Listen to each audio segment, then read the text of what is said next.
I'm David Scandura. I'm Justice Burkett. And today we're here to find out, is The Craft the greatest movie ever made? So watch out for those weirdos. We are the weirdos, mister.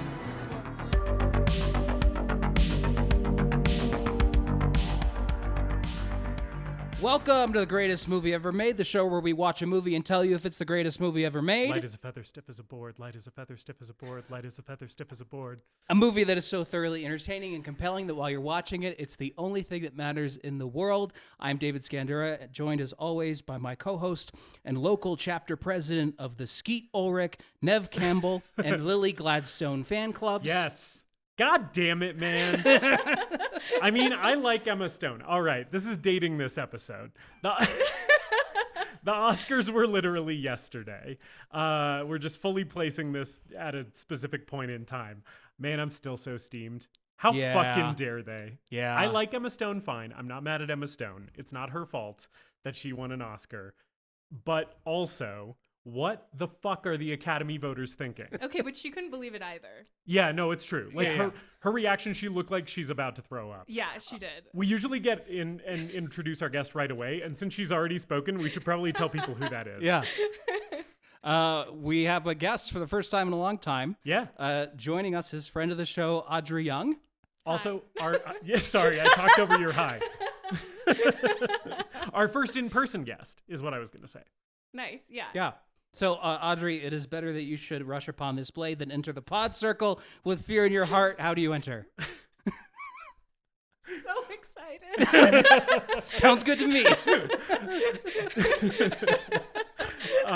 So Audrey, we've wanted to have you on for a while. We've been talking about having you as a guest for a while. And one of the reasons is because you're a good friend of ours, but also another reason is because you have been such an ardent and vocal supporter of this podcast since its inception, which we genuinely greatly appreciate. You're maybe our number one fan, which is I guess cool, but also a little sad. It's sad because right, it's sad because you know us personally. Yes. But it's also cool because you're a cool person who likes cool things, and the fact that you like our podcast we take as pretty high praise. Oh, good. Well, thank you.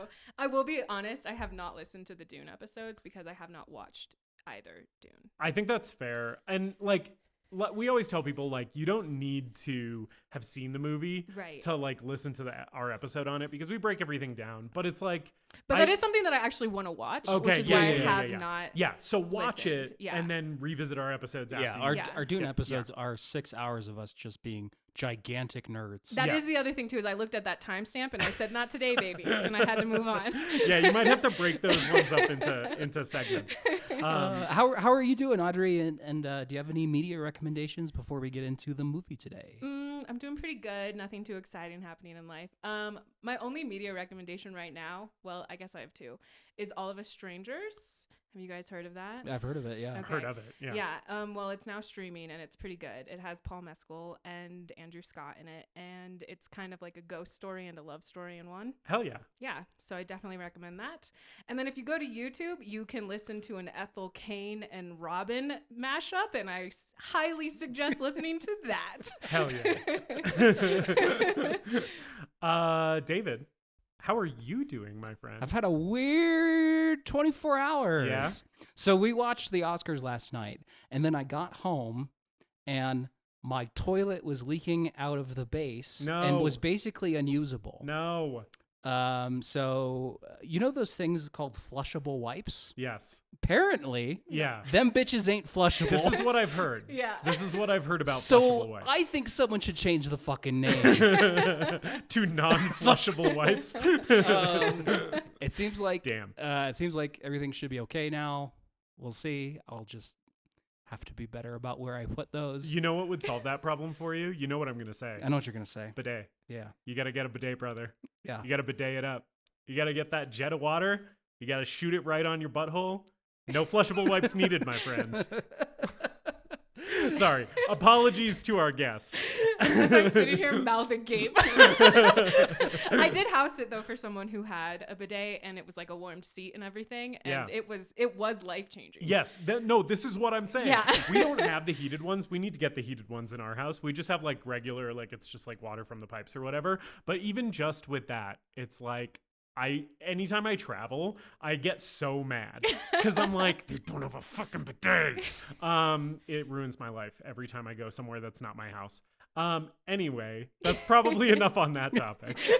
Continue. Yeah. So I think it should be fixed now, but I've had to get creative to find places to use the bathroom. Luckily, our gym is 24-hour access, and it's 5 minutes from my house. So I pulled up at 3 a.m. to use the bathroom. Wait, are you like taking your non-flushable wipes just to a different toilet? Because you said not my toilet, somebody else's toilet.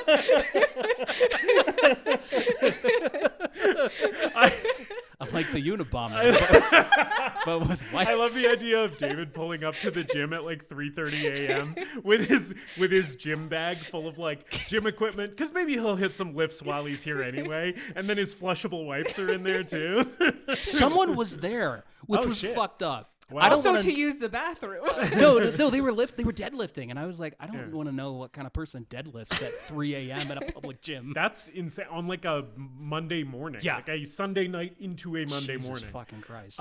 That's insane. I'm very sorry for your struggle. Yeah. So is that why you went to work in person today? I went to work in person today because I was like, I need access a reliable to a working toilet.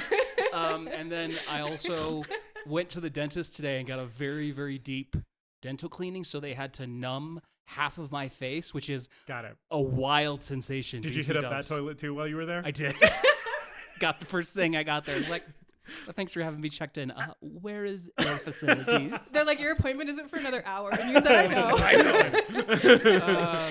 I'm gonna try and hit it 2 times while I'm here. So if I sound fucking weird on this episode, it's because literally the entire left side of my face is numb right now. Yeah. Got it. Wow. Media recommendations are The Zone of Interest and Anatomy of a Fall, which I watched just before the Oscars, and they're both fucking great. Yes, and they both have Sandra Hüller in her. Yeah, and she's great, terrifying in Zone of Interest, and delivers a really, really good performance in Anatomy of a Fall. So I recommend those flicks. That dog, though. That dog is so good. Yes, Messy. Messy, the dog actor. So good in Anatomy. They did interviews where they like had him die.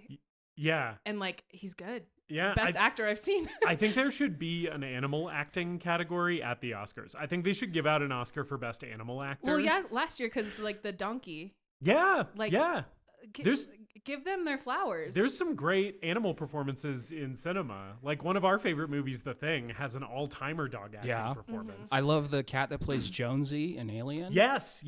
Great cat acting. Yeah. No, we need to be recognizing these animals. And I don't want to see the animal trainer up there giving a speech. We need to award the animal because they gave the performance, and then they need to accept the statue. Yeah.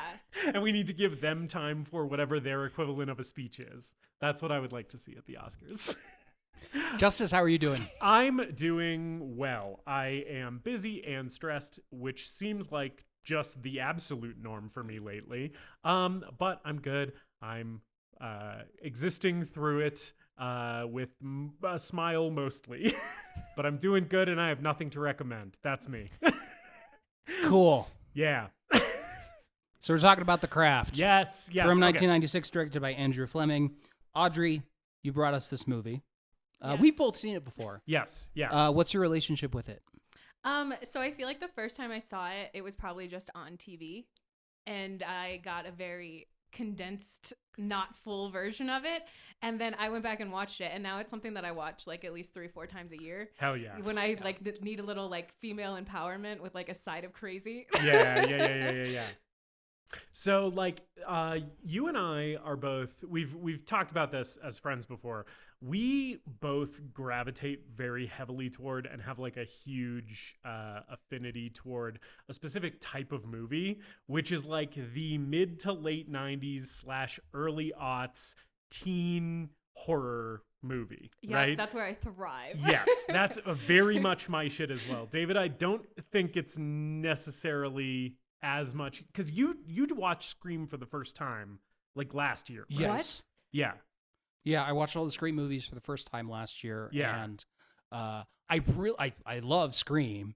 And then I've seen a couple of the other movies from this era, and it's like, oh man, the Blair Witch Project and Scream kind of ruined horror movies in the 90s. See, and by contrast, I'm like, every fucking Scream knockoff, everything that's aping that style and like doing that aesthetic, I'm like, fucking inject it into my veins. Give me like an IV drip of that shit, which Audrey's nodding because Yeah, she's I was about the to same say way. 24/7. Yeah. Like, let it just be on a loop, and There's I will enjoy it. Just something about this type of movie, and like you and I have talked about like this movie, Scream, I Know What You Did Last Summer. I recommended to you The Faculty and Ginger Snaps, Which watched and loved, both of them, so good. yeah, there is just something about it's like a time capsule. It was like shitty Camp Lightning in a bottle for a little bit in the late 90s and early aughts, where we were just pumping these things out,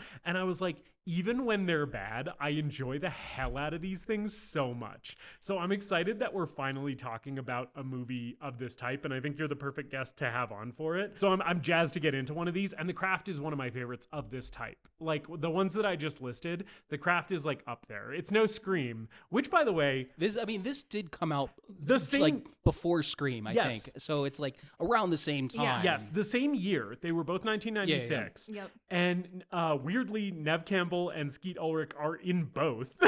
And somehow look older in this one Yeah. than they Yes. do in Scream. Even though this one was filmed first, Yes. exactly. The Craft was filmed first. They were cast in this first, and then they were cast in Scream. That was one of my first notes is like, Skeet, why are you 35? This movie suffers from, and I say suffers from, I love this very, very much when it happens in movies, but it is the thing of like every single high schooler in this movie looks like they are minimum 25 years old. But then it's weird because Rachel True is at 29, and Yeah. I feel like she looks younger She does. than most of the other people there. She does, yeah. Like, they put 12 barrettes in her hair, and Yeah. they said teenager, and I said, sure, I I'll will say, accept it. Fairuza Balk in this movie, she has one of those faces where I'm like, I believe that she is anywhere from 16 to 35. Yeah. Yeah. Like, she could be anywhere in that I range. think she was like 21 or 22 when she did this. Yeah. And of course Neve Campbell looks great in this movie as well. Yeah.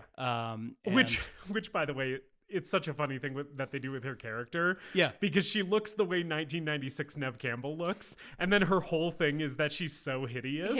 And then they slap a little bit of makeup on her, Yeah. and they're like, she's the most beautiful thing ever. And Yes, I was like, all you did was give her eyeliner. Yes. Well, there's that one scene where after she has the her skin heals, there's that scene where she walks into the classroom and like takes her jacket off, and she's in the skirt. Yes. She's in the shirt, and then the whole thing is like, wow, look how she's transformed. And I'm just sitting here like, I'm still just looking at the most beautiful woman that's Right. ever Exactly. existed. She's been Exactly. 1996 Neve Campbell this entire time. Also, because none of her burns were seen. No. So no. it's not like she was like, oh my God, half my face. And Right. then it's like, no. Like, It reminded me of speaking of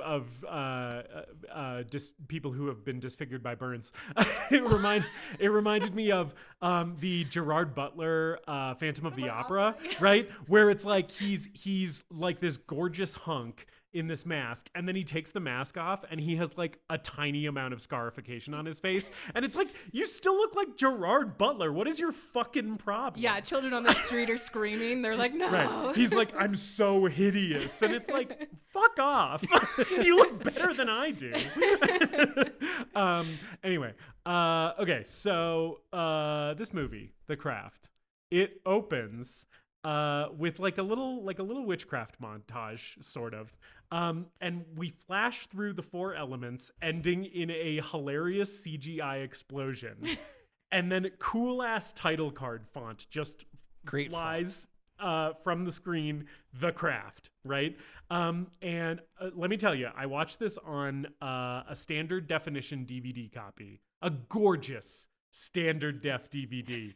There was not one detail that the filmmakers didn't intend for the audience to see peeking through here in high definition. No, that shit was flat. And I was like, I feel like I am in the 90s. Yeah, right now. I think I probably have the same DVD that you have. Yeah. Because I was watching this and I was like, man, these effects look really good on this standard Yes. def DVD. Did you have that DVD menu? Yeah. Okay, yes. Where it's like the witch circle Yeah. and then there's like little glowy effects when you select each thing. Yeah. I was going fucking bananas over this DVD menu. I was like, I am 10 years old right now. I was like losing my mind. It was beautiful. Also, I have a theory that this movie was inspired by the movie The Lost Boys. And one of my supporting arguments to that theory is this opening aerial shot where we're going through the clouds, because it's very much like another shot that happens in The Lost Boys. When he like falls in with the group of vampires, there's a similar like through the clouds aerial shot while music is playing. But in that, it's a dope ass song for the original soundtrack that rocks.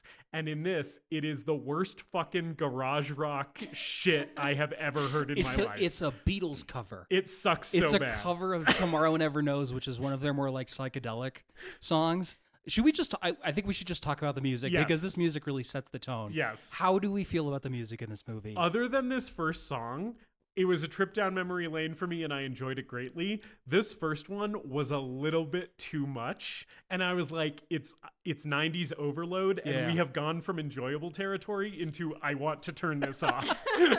What did you think, Audrey? I mean, I think it's definitely that like 90s aesthetic, and I think it was like perfect. And I also love the fact that as they're switching like from scenes, or if we get montages like throughout, it's always that like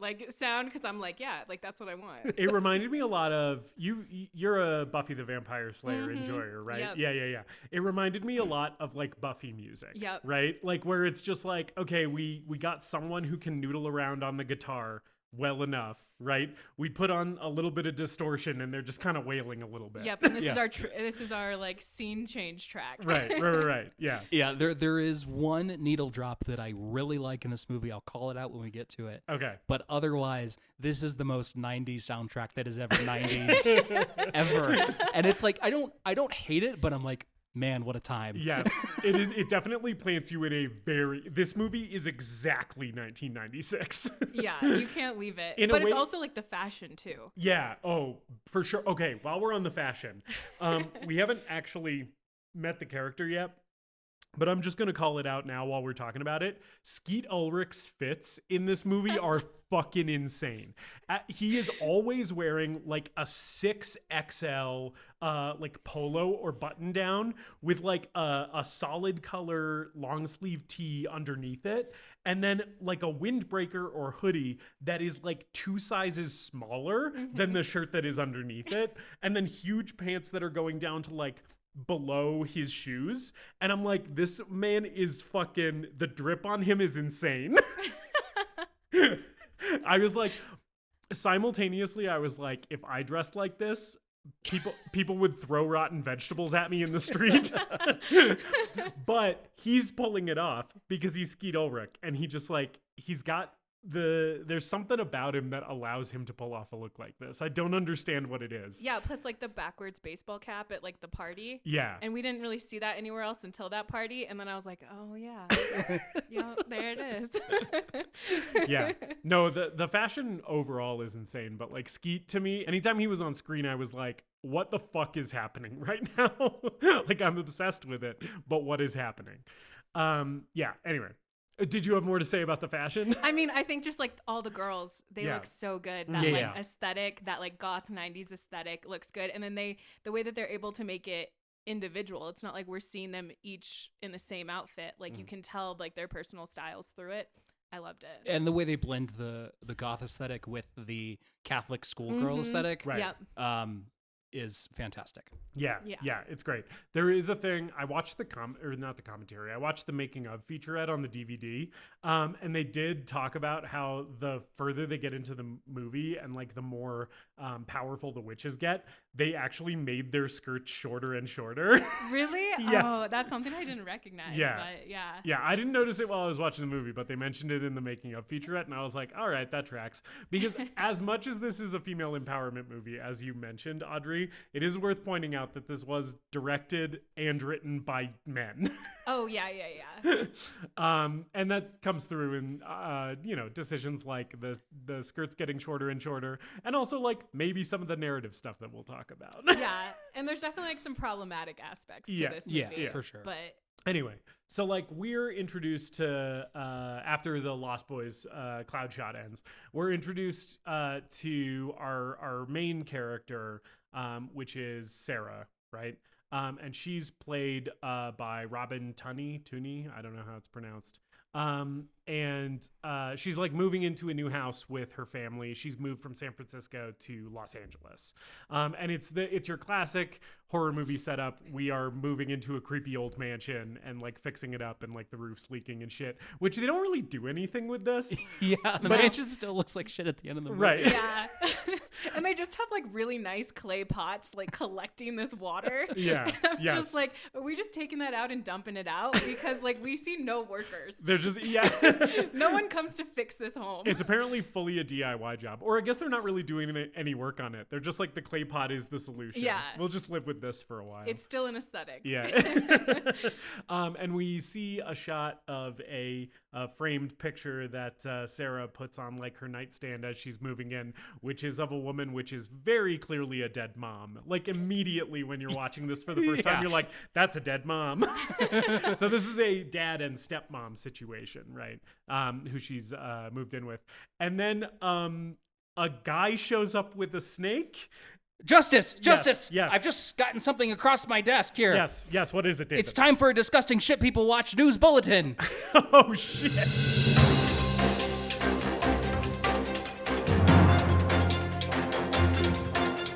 Yeah. Did we talk about Snake Guy? Yes, there's going to be another, but potentially 2 disgusting people news bulletins in this episode. So this is maybe one of 2. But yes, let's talk about Snake Guy. I fucking love Snake Guy. I love Snake Guy too. He's I great. love that he just shows up and he's like, I have a snake for you. Yes. Do you want it? Does he, But he also acts like it's her pet that got out. right.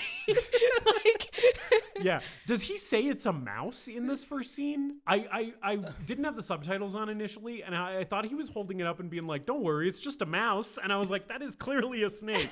But maybe I was mishearing. Anyway, but yes, he's very much a Dust Bowl train hopping vagrant vibe, this guy. And yeah, he wants to show this little girl his snake. He's just really wait, into don't snakes. phrase it like that.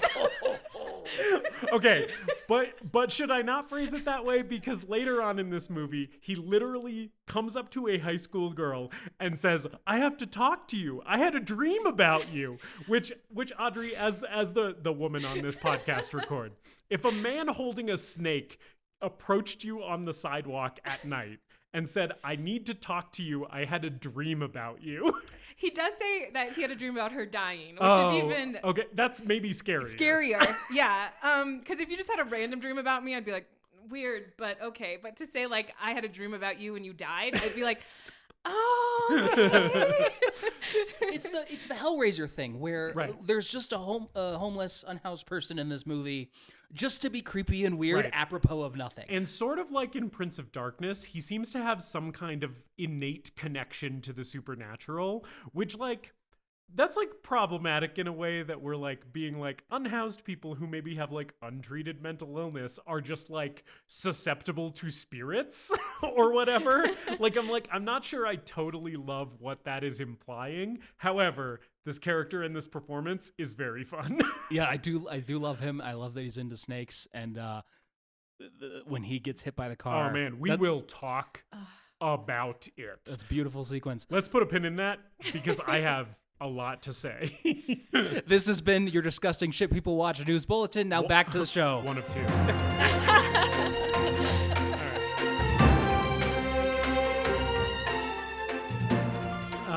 Yeah, so anyway, this snake guy shows up and is creepy and weird, and they kick him out of the house, and then we have her going to high school. And there's a great scene where we're seeing the other the witches for the first time, right? We're seeing Fairuza Balk and what are the other 2 actors? Well, it's Neve Campbell. And then Rachel True. True. Yeah. So we're seeing the three of them kind of walk slow motion through the hallways. They all look fucking badass. And there's like these two fucking jerk offs by the lockers who are like, oh, the spooky witch girls are here. One of them's played by Breckin Meyer. Oh, yeah. Who just had so Clueless funny. too. Yeah. So he's Yeah. still got that long hair. Yeah. Which, by the way, they then go to their lockers and Fairuza Balk has a noose. Pulled out the news? Yeah. Which I was like, at a modern day school, so this was clearly 1996, because at a modern day school, if someone caught you with that fucking noose in your locker, you would be in jail. Like, you would not just be expelled, you would be in prison. This is the first time I have written in my notes, Fairuza Balk is mother. Yeah. Man, she is mothering up and down this movie, isn't she? Yes, she fucking is. Well, I mean, this is the first moment of Fairuza Balk's performance that we get in the movie.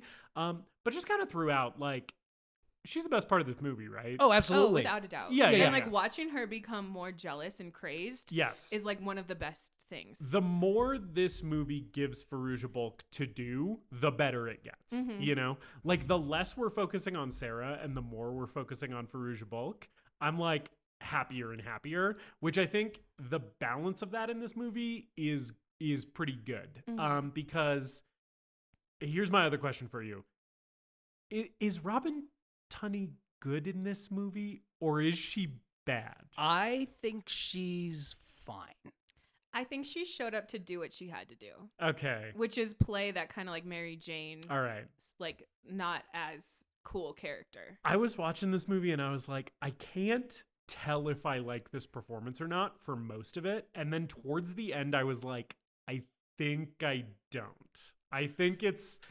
I really didn't the first time. Yeah. It got better for me on the second watch. And Yeah. in general, this movie got better for me on this most recent watch. Yeah. But Yeah. yeah, I think Robin Tunney is just kind of doing what was asked of her. Right. And I also feel like she wants cooler roles because Yeah. she had just done Empire Records where she had her head shaved, and so she's actually wearing a wig throughout Yes. this entire movie. Yes, she and you is. can tell. Yes, you can can. hardcore tell, like literally to the point where you can like see wig glue Yeah. in scenes because there's just clumps of it around her hairline. And I kept like, there's moments in my notes where I'm like, the wig is wigging. Which, the by the wig way, is wigging. I only noticed that a couple of times because of the standard def DVD copy. Yeah. I feel like that wig does a lot better in standard def DVD than it does in like a HD streaming version of this. And that's what I watched it on. Right, So it was right. like I could see that front lace and Yeah. like the makeup didn't blend into it. And she has this white halo across her forehead. And It I was literally like, "Ooh." looks worse than the wig that the racist girl is wearing later in Yep. the movie. Yep.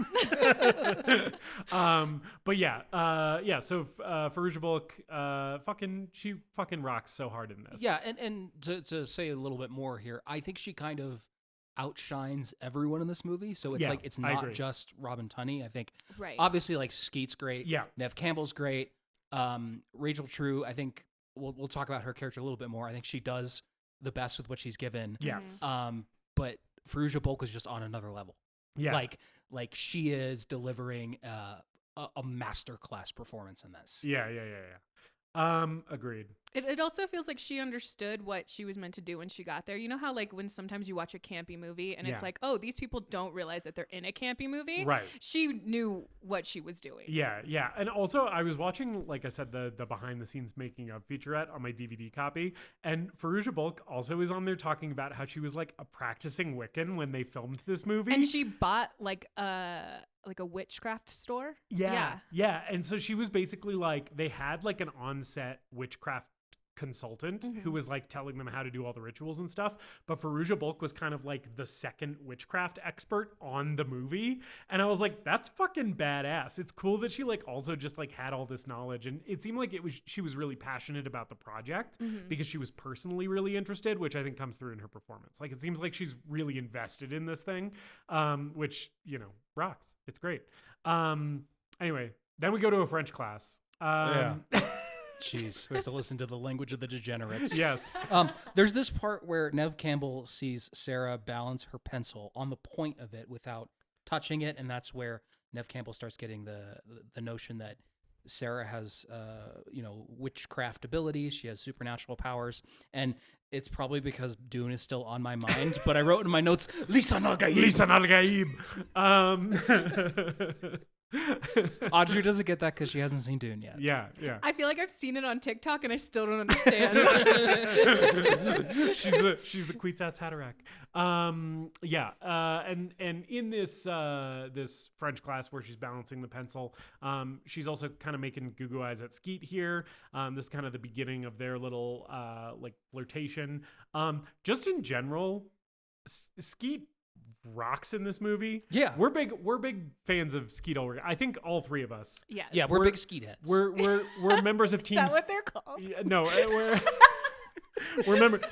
I like to call us members of Team Skeet here. Which Oh, cool. do you get that joke?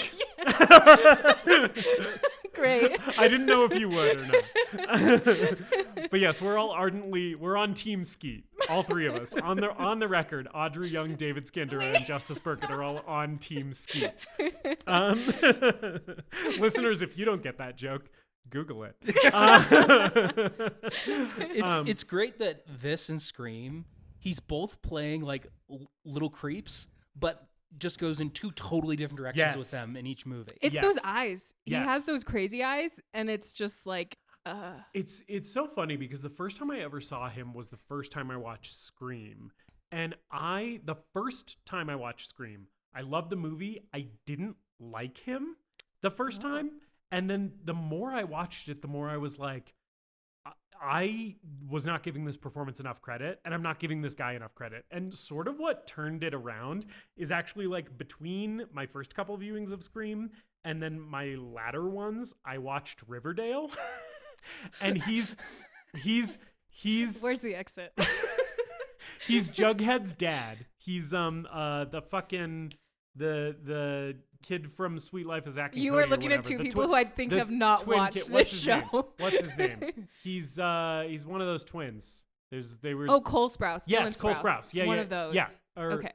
whichever one is on Riverdale. I don't fucking know. One of the Sprouse twins. Well, one of them is on Plays- Riverdale, and the other yes. one's married to Yes. that gorgeous model. whichever one is on Riverdale, Skeet Ulrich plays his dad. Okay. And he rocks so hard in that show. And I was like, have I been sleeping on Skeet Ulrich? Is he actually good? And then I like went back to Scream after that, and I was like, oh, I was wrong. Like I fully was just wrong about this performance. We love when men can admit that they're wrong. Yeah, which I will do once in my life, and it's about Skeet Ulrich. But yeah, and him in this, I think he's great in this movie. Like I kind of think he's amazing. Later on, when he has the love spell put on him, and he is simultaneously playing like I am hopelessly in love with you, and also I'm like confused to a degree that it terrifies me about why this is happening. He's like playing that so effectively, and I'm like, that is like a complicated performance for an actor to be giving, and he's like doing the shit out of it. Yeah, it goes from like very cute and funny and comedic to like legitimately terrifying and Yes. creepy in places. Yeah. And I think he nails it and sells it so well. Yeah, in the scene where he like is like talking up to her at the window, it seems like he is playing like I am in love with you, but also I don't understand what is going on. Please help me. Right? Yeah. And I'm like, that rocks so hard. And it's like such a vulnerable thing for an actor to do too. And I was like pretty blown away by it this time. I was like, man, Team Skeet all the way. Anyway. So Skeet's like telling Sarah about the witches. Yeah. And He's like, watch out for those girls. They're weird. Yeah. They're witches. And he's like his character's name is Chris. He's trying to get her to come watch him at football practice and just like really laying it on thick. Yeah. And at football practice, then the witches show up and say, Sorry. All I can think about is him falling. Yeah. Yes, they trip him with magic and make him fall. and they're like, he just comes on to anything with tits. You should hang out with us. Yeah. And Neve Campbell says like he comes on to anyone except me, which is funny because they're dating in Scream. Yes. It's yeah. funny. And also it's funny because she looks like 1996 Neve Campbell. Yeah. So they go shopping in a store in Sedona, Arizona. Wait, I almost went, wait, really? It's a very hippie store. It's a very hippie witchcraft store, but it's also very Los Angeles, right? Where it's like, yeah, we got all the crystals and we got your books about astrology and whatnot. But also apparently just actual spells that really work, which again, this felt very Buffy the Vampire Slayer to me, right? Where I'm like, it's like Giles's magic shop where they just have people coming in and buying like regular shit. Or that one episode where you like bought the Halloween costume and then you became that Halloween costume. That's like, one of the best episodes of the whole show. Yeah. And it's like, that's what this felt like, where it's like, you could either get a dud book that is actually a journal for you to write in, or you're about to get a heavy like witchcraft or book. you're summoning the spirit. Yeah, the devil is suddenly with you and you're like, I didn't mean to. Yeah. The lady who runs this magic shop, I didn't take down the character's name, but like whoever this actress is, she is like also very great. I was about to say, she's so ethereal. Yeah. Like I would follow her into battle. I just looked her up. Her name is Assumpta Serna, and the character's name is Lirio. Yeah. And I think she's great. And just like there's a vibe to her. Yeah. And like you said, immediately she's just like kind of warm and welcoming, and I trust her with my life. Yeah, she's that mother figure that Sarah needs. And it's like, listen to everything this woman says, please, Sarah. Yeah, yeah. Like, this movie would have ended 15 minutes in if she just listened. Right. If she was basically, she was like, those girls you're with, they're trouble, right? And Sarah was like, oh, okay. Cool, thank you. Credits. We're going to steal more books. Yeah. But instead, she sticks with the witches. They are stealing shit from this magic shop. Which Sarah is like initially kind of like, that's not cool. Like, this is a small business. Like, also the lady is literally right there watching us pocket all this shit. But then after they shoplift from the shop, then this is where they're walking down the street and Snake Guy shows back up saying that he had a dream about Sarah, a dream where she died, right? And then Sarah walks across the street to get away from this dude, and he starts walking into the road, and we get shots of the witches kind of staring intensely at this dude, and then a truck fucking mows this guy over. And okay, Audrey and David, I went through my DVD copy of this movie frame by frame on this car accident because this guy fucking gets it. And it rocks so hard. So you see the truck coming in to hit him, right? And it's like it's like a wide shot. And then it goes to a close up.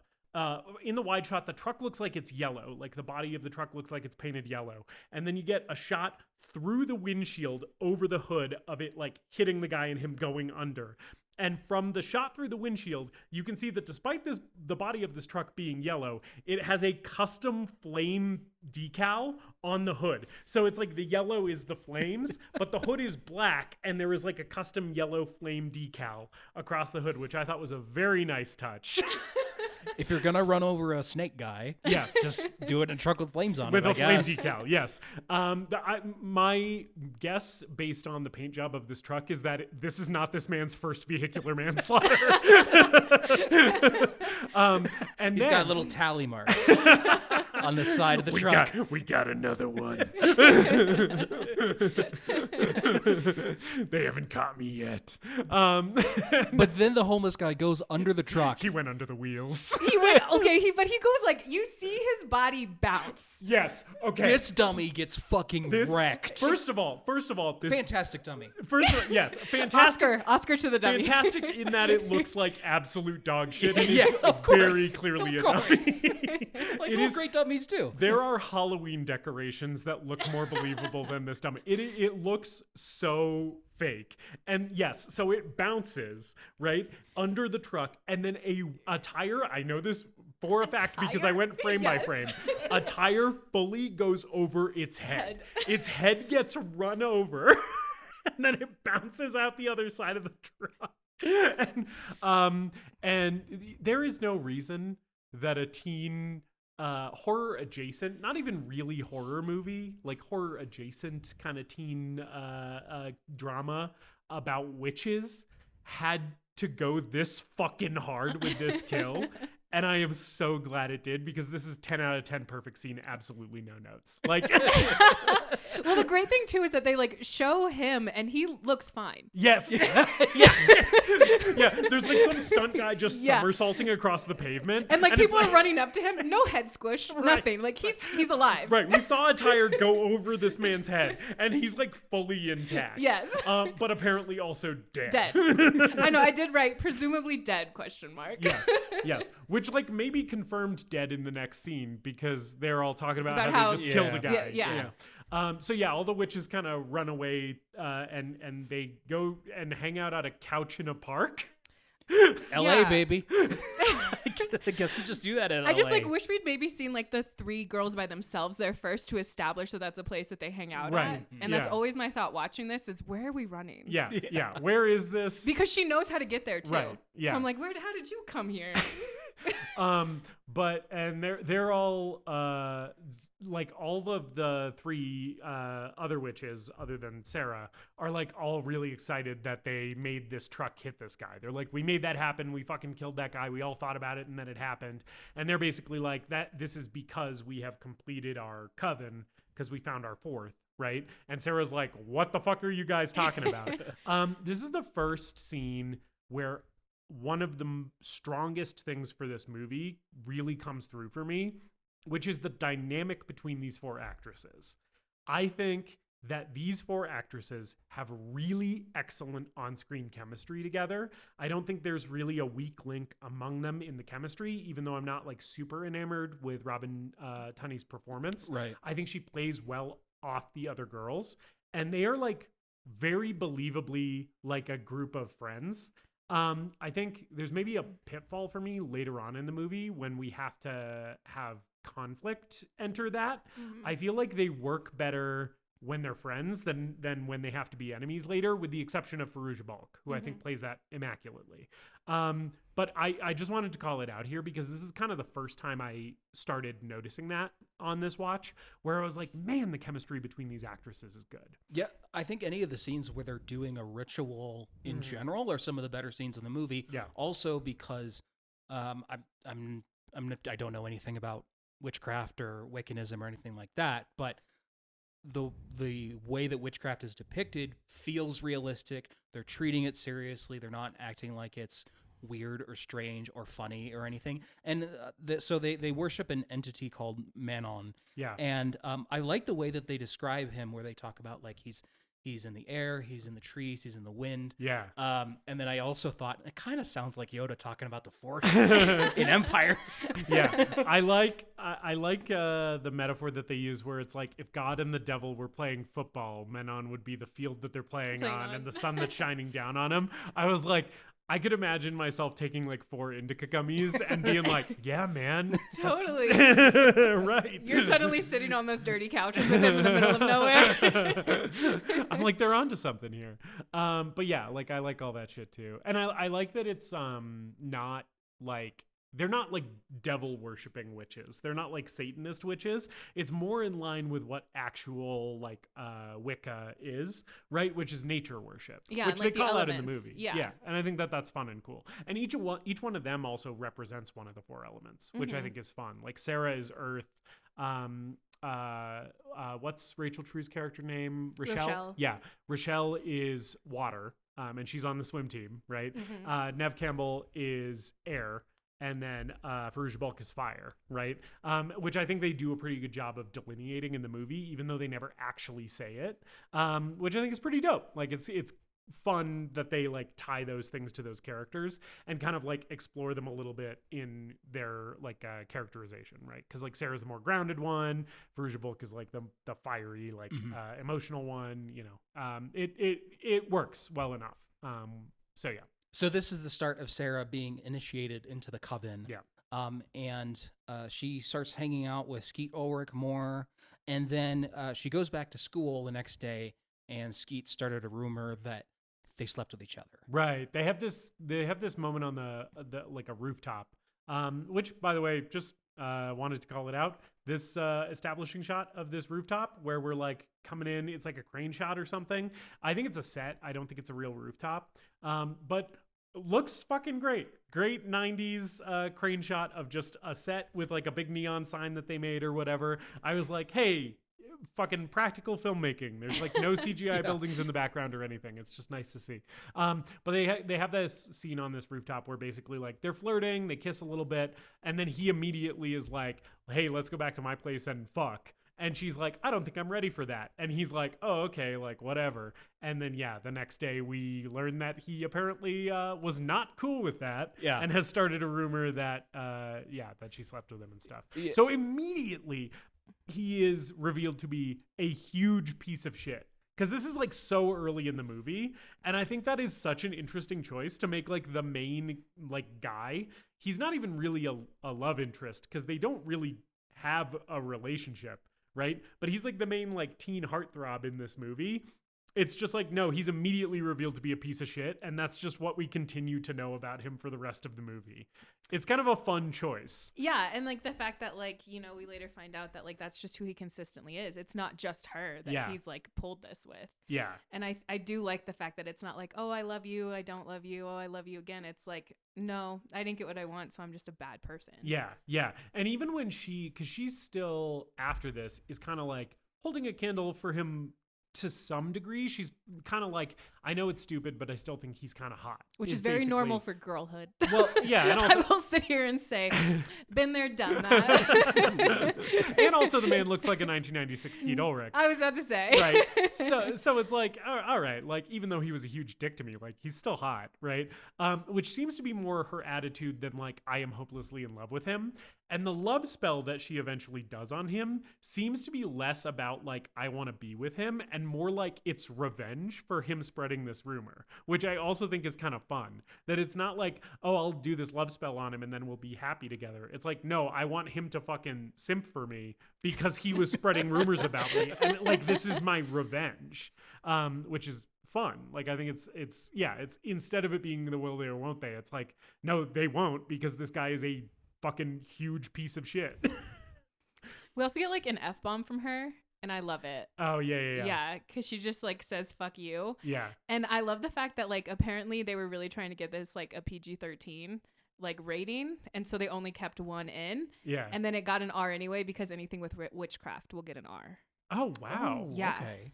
That's just one of those weird ass fucking Reagan era, like we're afraid of the devil things. So when they submitted it, they're like, oh yeah, it's definitely just going to be PG-13. And then they were like, no, because of the witchcraft in this film. Damn. It has to be R. Yeah, I was wondering why this movie's rated R because there's a little bit of blood in it, but like not much. No. Yeah.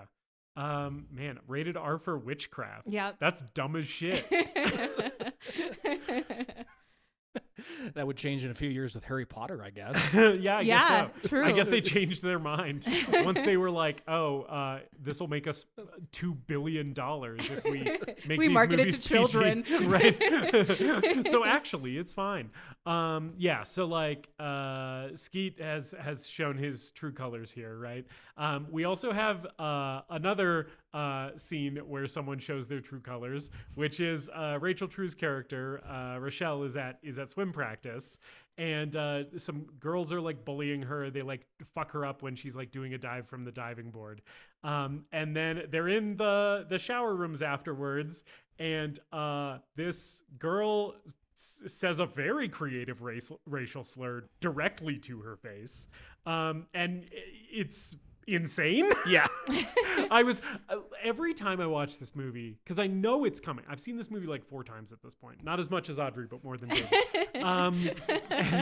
And every time I watch this movie, I know this is coming, and every time it hits like a fucking Train. a bucket of ice water over the head, right? Where I'm like, holy shit. And the movie is framing it as bad that this girl is racist, which is good. But at the same time, I'm like, holy shit. Yeah, but my thing is like it's also it's the only way that the movie really defines Rochelle's character. Yeah, yeah. Well, apparently this Which also sucks. was not the subplot for this character No, when because she it was- auditioned. because it was written, the script was written without one of the girls specifically being black. So basically, due to the way Hollywood worked in the 90s and continues to work, it was sort of by default expected that this would be for white girls, right? And then Rachel True went out for the part. They really, really liked her, decided to cast her, and then changed the script. Rochelle's, her character arc because they cast a black actress, which is like... Because she signed on to it not knowing that was her character. Right, right. Which is not great. It's like, no, like... You could have kept the script the same and her struggle could have been some other thing. Yeah. Right? But once they had a black actress in there, they were like, well, I guess her thing is racism. Yeah. Right? And it's like, we could have not done that. And that would have been fine. Yeah. And one of my issues with the movie overall is I think that while Fairuza Balk and Robin Tunney get plenty of screen time and plenty of development to their characters, Neve Campbell and Rachel True both kind of get pushed to the side. And with Neve Campbell... It's mostly okay, and then Rachel True's stuff, because of the racial element, is just very weird and dated. Yeah, and also because when we get to that moment where they figure out how to do glamours, and then you have Rachel True's character begging to become blonde, I was like, I don't know how I feel about this. Yeah, no, definitely some of this, some of the racial politics of this movie are very of 1996 and maybe are best left there. Right. Yeah. So yeah, this girl fucking Laura Lizzie is this character's name. We immediately hate this girl and want to see her get her just desserts, which oh boy, she does. Oh boy. Oh boy. We also learn a little bit more about Sarah. She has a history with self-harm and, of course, the whole dead mom thing. Yeah. On the self-harm note, sorry. Yeah. Just to take us back for a second, when they are on the sidewalk before Snake Guy shows up, she does mention that she did it the right way. Cut her wrists. Yeah. She's like, I slit my wrists. And Neve Campbell says, oh, you even did it the right way. And then Fairuza Balk's response is punk rock. I love that that's her response. And then Rochelle's response is, how would you know she did it the right way? Yeah. Like, I like that you kind of tell that like Bonnie and Rochelle are these closer friends. Yeah. But yeah, the punk rock. It is such a... As she drags her off too. Yeah. It's such a specifically 90s... Again, this movie is exactly 1996 because I'm like 6 years later, you could absolutely not get away with a character disclosing that they had attempted suicide and have another character be like, punk rock. Like high five them for doing Rad. that. That's sick. Teach me your ways. Right.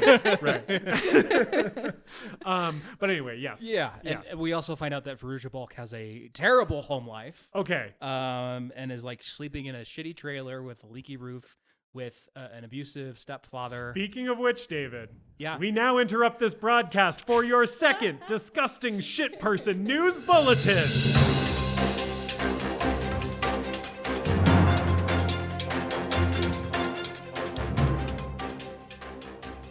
So Nancy's stepdad. Right. This is the one that I took down as a disgusting shit person. He's very stereotypical trailer trash, disgusting, lascivious, layabout, whatever. Right. But when we meet him, so she comes into it's like pouring rain. She comes into the shitty little trailer that she lives in with her mom and stepdad.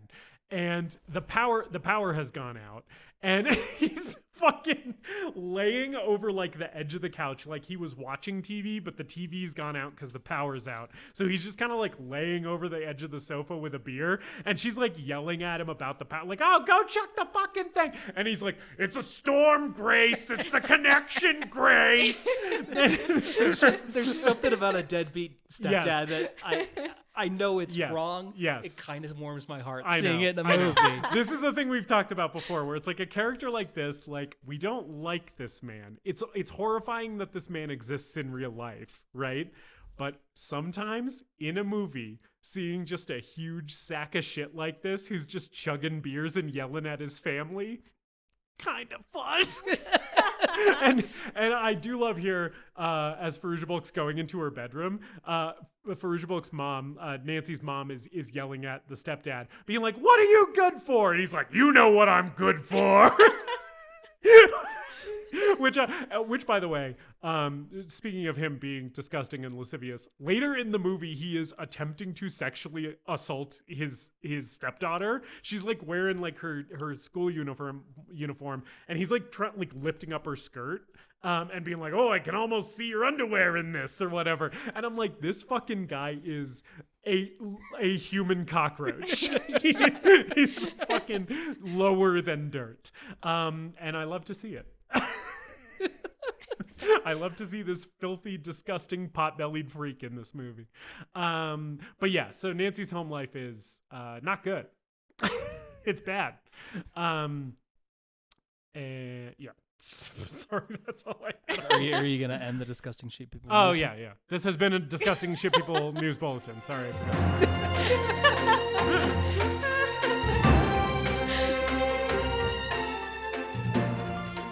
So the next day they skip school to go on a field trip. Yes. Where they get on a bus and head out into the woods, and we get the picture that every alt girl on Tumblr Yes. posted back in like 2010. Yes. Yes. The line of dialogue that launched the personalities of 100,000 white girls. And God bless this movie. And I for think we that. might have one sitting with us right I now. don't know what you Audrey, would you please tell us what the line is? The bus driver says, hey girls, look out for weirdos out there. We are the weirdos, mister. And then Fairuza Balk like lowers her sunglasses Yeah. and smiles. And again, I have it in my notes. Fairuza Balk is mother. Yes. Yeah. And they're all standing there just looking so amazing Yeah. and just like so full of power. And you're just like, I am that. To be fair, it might have sounded like we were making fun of the girls who base their entire personalities around No, this no, no, one no, line no, of no, dialogue no, in this no. movie. I totally fucking get it. Because this is the coolest anyone has ever been in the history of a movie, is Fairuza Balk delivering this line in this movie. She's so fucking cool in this movie. But yeah, so they go to like the side of the bank of a lake, right? And they're doing some magic ritual here to basically induct Sarah officially into their coven, right? God forbid women have hobbies. Don't we all do this in our free time? Yeah, there's this bit where they have a dagger and they say, it is better you should rush upon this blade than enter the circle with fear in your heart. That's metal as fuck. It's so good. Great line. Great little sequence. And that's it's like the daggers being held at like their throats. Yeah, And yeah. it's so cool. It rocks. and they do like a ceremony. They have communion where they're like drinking wine. And there's a really great sequence here where like butterflies just show up. And they're like, it's Manon. He's listening to us. He's Yes. communicating with us. These are CGI butterflies. They They- look very good on my standard look edition really good in- DVD. I was about to say, they looked great for me. Okay, yeah, good 1996 CGI. Yeah. Right? I was like, oh, this holds the fuck up. It looks great. I would say that this movie is a great representation of CGI meeting practical effects. Yes. Yeah. I agree totally. Yeah, and this is just another kind of endearing scene of these girls interacting. And again, it's like their friendship dynamic is just one of the things that works the best for me in this movie. I really liked seeing them. And they're all so hyped about these butterflies, and you're just like, Yeah. oh, girl Yeah. group, I love it. Yeah, it's beautiful. And this is also them like they're casting spells. Yeah. And it's all about their, the one thing that they have going on in their life. Right. So Neve Campbell casts She a spell says, to she heal says, their Neve burns. Campbell says, I take it in myself the power to be beautiful outside as well as in. And in my notes, I just have It's in like, all. you're Neve Yes, Campbell. that's- Just look in right. the mirror, That's honey. yes, that's what I have in my notes in all caps is you are Neve, period, Campbell, period. Because I was like, what the fuck are you talking? This movie fails miserably at making Neve Campbell a plain Jane, which we have already established. They literally just make her hair greasy. Yes. And then like don't give her enough makeup. And they make and it then like they call it they give her ugly. baggy clothes. Yeah. Right? And I'm like, she looks which also her baggy incredible. raincoat looks awesome. Yeah. No. I'm like, it's that's amazing. such a vibe. Yeah. Like I love you. Yeah.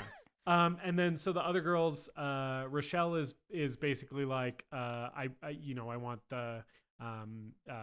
the power to stand against, my racist bullies or whatever. I think she says something about like forgiving them too or whatever. Like she wants to be like the bigger person, right? Yeah. When Which she's what happens to that girl is not forgiving. no. She looks like a founding father. But also, yeah, she looks and we're just talking about it now. It's later on in my notes. She looks like Riff Raff. She looks like when she's curled up in that shower later losing her hair, I put in my notes Laura Lizzie in this shower looking like racist Riff Raff, because she's in there like it won't stop falling out. What did I do to deserve this? And the girls keep acting like their swim coach is going to be able to fix everything. They're like, we'll go get coach. And it's like, what is he doing? That swim coach is so overwhelmed through this entire movie. I love how he's just like, I don't know how to fucking deal with this situation. The guy has like no lines, but his face always looks panicked, which I love. And then, so Sarah, Robin Tunney's character, she wants some shit. She wants Chris. Yes. Oh, yeah. She wants Chris. Skeet. Yeah. It's a love spell. That's It's what a it love is. spell. Yeah. And then Fairuza Balk does one about her She wants shitty stepdad. All the power of Manon. Yeah. All the power men on. Yeah. And I love how the other girls kind of look at her like, that's a lot. Yeah. Yeah. And she's like gulping down the wine Yeah. too. She's like chugging this shit. And they're like, okay, like slow down, Nancy. Like, holy shit. You're getting a little intense. But yeah, so they've all like cast their spells through this like little ritual. And then we start seeing actually not right away. We don't start seeing right away because first we need to do a little friendship montage before we start seeing the results of their spells taking effect, right? Yep. And the beginning of the little friendship montage is one of the best scenes of the movie, maybe my favorite scene of the movie, which is light as a feather, stiff as a board, right? Which is basically we kind of see Chris first. Oh, we do see Chris first. Yeah. Right, So we see Chris first, and he is suddenly very into Sarah and carrying everyone's shit. Yep. Yeah. Yeah, I do. I think Robin Tunney plays this scene really good, where she's like trying to get him to carry everyone's shit to church, and he's just like, okay, I'll go on. He's got like 12 books, and his friends are like, what are you doing? And they're like falling over, and he's like, and then he like awkwardly sits in the sorry, I like moved away from the mic, but he like awkwardly sits to the side, and he's still holding everything, and I'm like, you could set that in the pew next to you, sir. I also love his friends in the chapel scene where they're like, what the fuck, dude? Like, come sit with us. And he's like, no, I can't. I gotta be here. I gotta be next to this girl for some reason, and I kind of don't understand why. So then we go to light as a feather, stiff as a board. So they're having like a sleepover here at it's at Neve Campbell's house. It's at Bonnie's house. Yeah, Bonnie's house. First of all, I have to defer to Audrey here on because this was written and directed by a man. But these actresses I feel like are doing like a lot of work on like I was saying earlier, the dynamics between these girls. So I want to know how accurate the sleepover stuff is in this movie. I was like, is this how high school girls actually are? Like at one point they're like throwing food into each other's mouths and shit. Yeah, I would say that like I don't know if it's high school. I feel like it's more middle school, but I also don't know if that's because like me and my middle school friends watched this movie. Right. Because we definitely tried to pull like the light as a feather, stiff as a board thing, like in each other's rooms all the time, being like, we can do this. Yeah. Like, guys, we got this. Did you ever Don't get worry about anyone levitating? No, but that's like beside the point. We're still very strong women. You just didn't have you need a natural witch there, I guess. I know, and we just never found one. We Sarah. never found our fourth. Yeah, so yeah. But yeah, so I would say that like in terms of like that, like maybe that feels more middle school, but like them later on in like the montage of like watching movies and kind of laying on each other and eating ice cream and stuff. We do that now. Hell yeah. I do that with my friends now. Hell yeah. I love I love to see that because I like that in this movie. I like that broadly speaking, and the thing that I was talking about with like their skirts getting shorter and stuff is maybe an exception to it. But I like that in this movie, it feels like despite that there is a definite male creative force behind this in terms of like the screenplay and the direction. I like that this movie never really feels male gazy toward these characters. These are all very beautiful actresses, but it feels like the movie doesn't ever really objectify them in a way that I was picking up on. And I think the sleepover scenes would have been an easy time for the movie to do that. And I kind of feel like it doesn't, right? Right. Yeah, I completely agree with that, where it feels like there had to have been like women on set being like, girls wouldn't do that. Right. Stop. Yeah. Or even like maybe these actresses, probably not because of it was the 90s, but maybe these actresses were even like, this is how girls are at a Right. slumber party. Yeah, they're like not getting into pillow fights. They're not like fucking tickling each other Yeah. or No, whatever. They're yeah, just and like they're sitting in, around like- watching movies. And the stuff. girls too are like in like those like plaid pajamas, Like comfy and like clothes. yeah, Yeah. they're not sitting there being in like small pink outfits, and it's Right. like, that's not your aesthetic during the day. Why Yeah. is this your aesthetic at night? I will say, like, for the 90s, it does feel, despite the elements that this movie has that feel dated, it does sort of feel like maybe feminist is a stretch, but it feels like it's at least like a grounded and realistic portrayal of like women of this age or like girls of this age, right? In a way that I was like, you don't see that a lot in 90s movies. Yeah. They tend to skew more into that like male gaze, like problematic territory that this movie mostly stays away from. Yeah, watching this movie, I understand why so many women of kind of our age range, other than just Audrey, have connected to this movie in the way that they have. Like, I totally get it. Yeah. But if I can objectify the women in this movie for one moment, I have to Audrey, call out will you allow it? I'll allow it. Neve Campbell in knee-high socks. Oh boy. In this scene. I like that it's the knee-high sock that it's like that's it. Well, you were raised Catholic, David. I was. I did not go to Catholic you? school. Okay. No, I didn't. Yeah. But it's the combo of the short skirt and the knee-high socks that Yeah. really does it for me. And also, it's Neve Campbell. Yeah, there So, might like, be even Neve Campbell could be wearing a trash bag, and they'd be like, Yeah. she mothered the fuck out of that trash bag. Iconic Yes. shit. While we're on this less respectful tangent here, I just want to say, speaking of people who could wear a trash bag and they would look amazing, Fairuza Balk literally at all times in this movie is captivating. Goes without Yeah. saying. Her eyes, nobody has ever had eyes like that. Nobody has ever had eyes. Yes.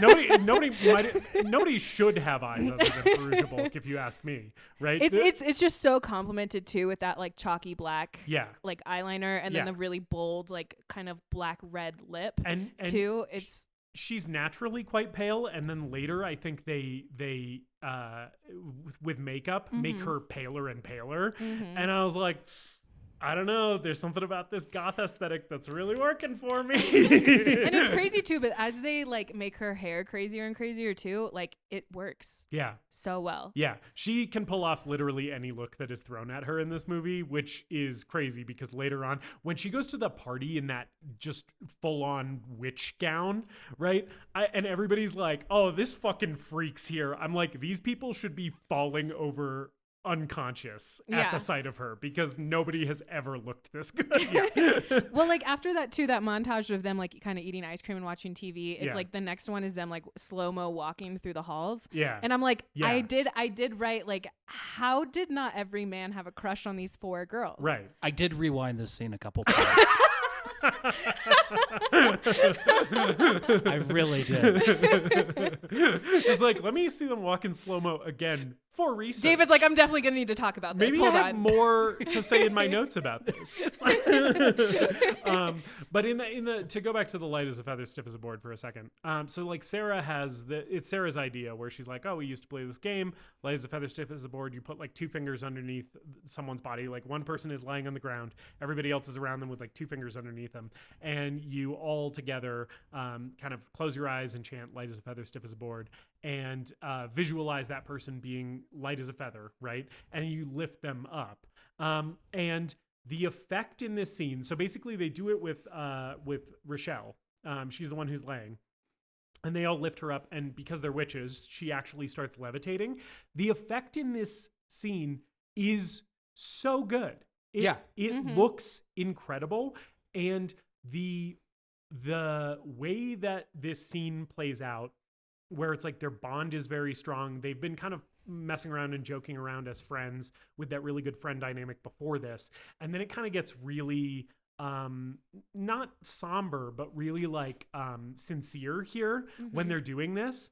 And the moment when they all open their eyes and realize that she's levitating, this is maybe my favorite scene in the movie because I'm getting chills now talking about it. I was getting chills watching it because it's like, it feels like magic, right? The movie successfully kind of makes you believe in the magic of this moment during this scene. And there's the camera goes from one end of Rochelle's body, and it kind of pans around behind one of the girls' backs to go from her head to her feet. And you can't tell how they did it. It was probably actually, I know how they did it because I watched the making of feature. Yeah, they had her like laying on a little green, a little thing that was like green toned, and they just green screened it out, right? Oh, okay. So she was laying on something, but they just like removed it in post. Very simple effect, and it's fucking incredible. It's so beautiful to look at. They shot it so well. The lighting in the room is so like warm, right? She's surrounded by like a ring of candles. And in this moment, I was just like, the magic of the movie is so important to like feeling not just the danger of it, which you get later on, but feeling the like allure of it for them, right? Where like this is something that's like bringing them together and making them feel powerful, right? It really comes through in this moment, and I was like, this is a really fucking good scene. Yeah, in this movie that is like camp and silly, right? But this scene isolated, I'm like, this is really strong filmmaking. Yeah, you need to understand what magic does for them, what role it plays in their lives, and how it brings them all together. And I think all of the ritual scenes do that for me. Like, they're all really good. This is great as well, and the effect is so seamless. It's done all in camera, and it's one of those things where, like, if they were doing this today, they would have Rochelle on a green screen set, and they'd have everyone else on the other set, and they would just like merge them together with CG, and it would look like shit. Yeah, and the music here too, it's not the 90s garage rock soundtrack.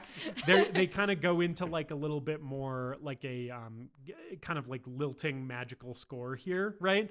And I was just like, god damn, like they really got something here. There's also like this like kind of yellow hue to the scene too, and there's feels like there's this warmth to it, and like they're all smiling at each other, and they're all just clearly like having a good time. Yeah, and it's like, oh, the power of friendship. Yeah, no, for real though. Like, and I like that you pointed out like the warmth of the lighting, because later on they as the friendship kind of falls apart, the lighting gets colder, which I think is great. Like it's again like in this camp silly movie, there's a few creative decisions where I'm like, that's really good shit. Yeah, and it's also the idea too of like this magic was done out of purity, whereas like the later magic is not done out of purity. Revenge and vindictiveness. Yeah. I also love that Rochelle is like, is it working? And she's like, guys, I don't think it's working. Nothing's happening. And she's like levitating in front of it, and they're all quiet. Yeah. And then she opens her eyes, and they're like, don't freak out. Yeah. I just know, like, it gave me, I've never been to a chiropractor, but when they tell you to relax, and I immediately stiffen up, like, that's all I could think about, because I'm always like, if I go to a chiropractor, they're going to snap my neck, and I'm going to pass away. Yeah.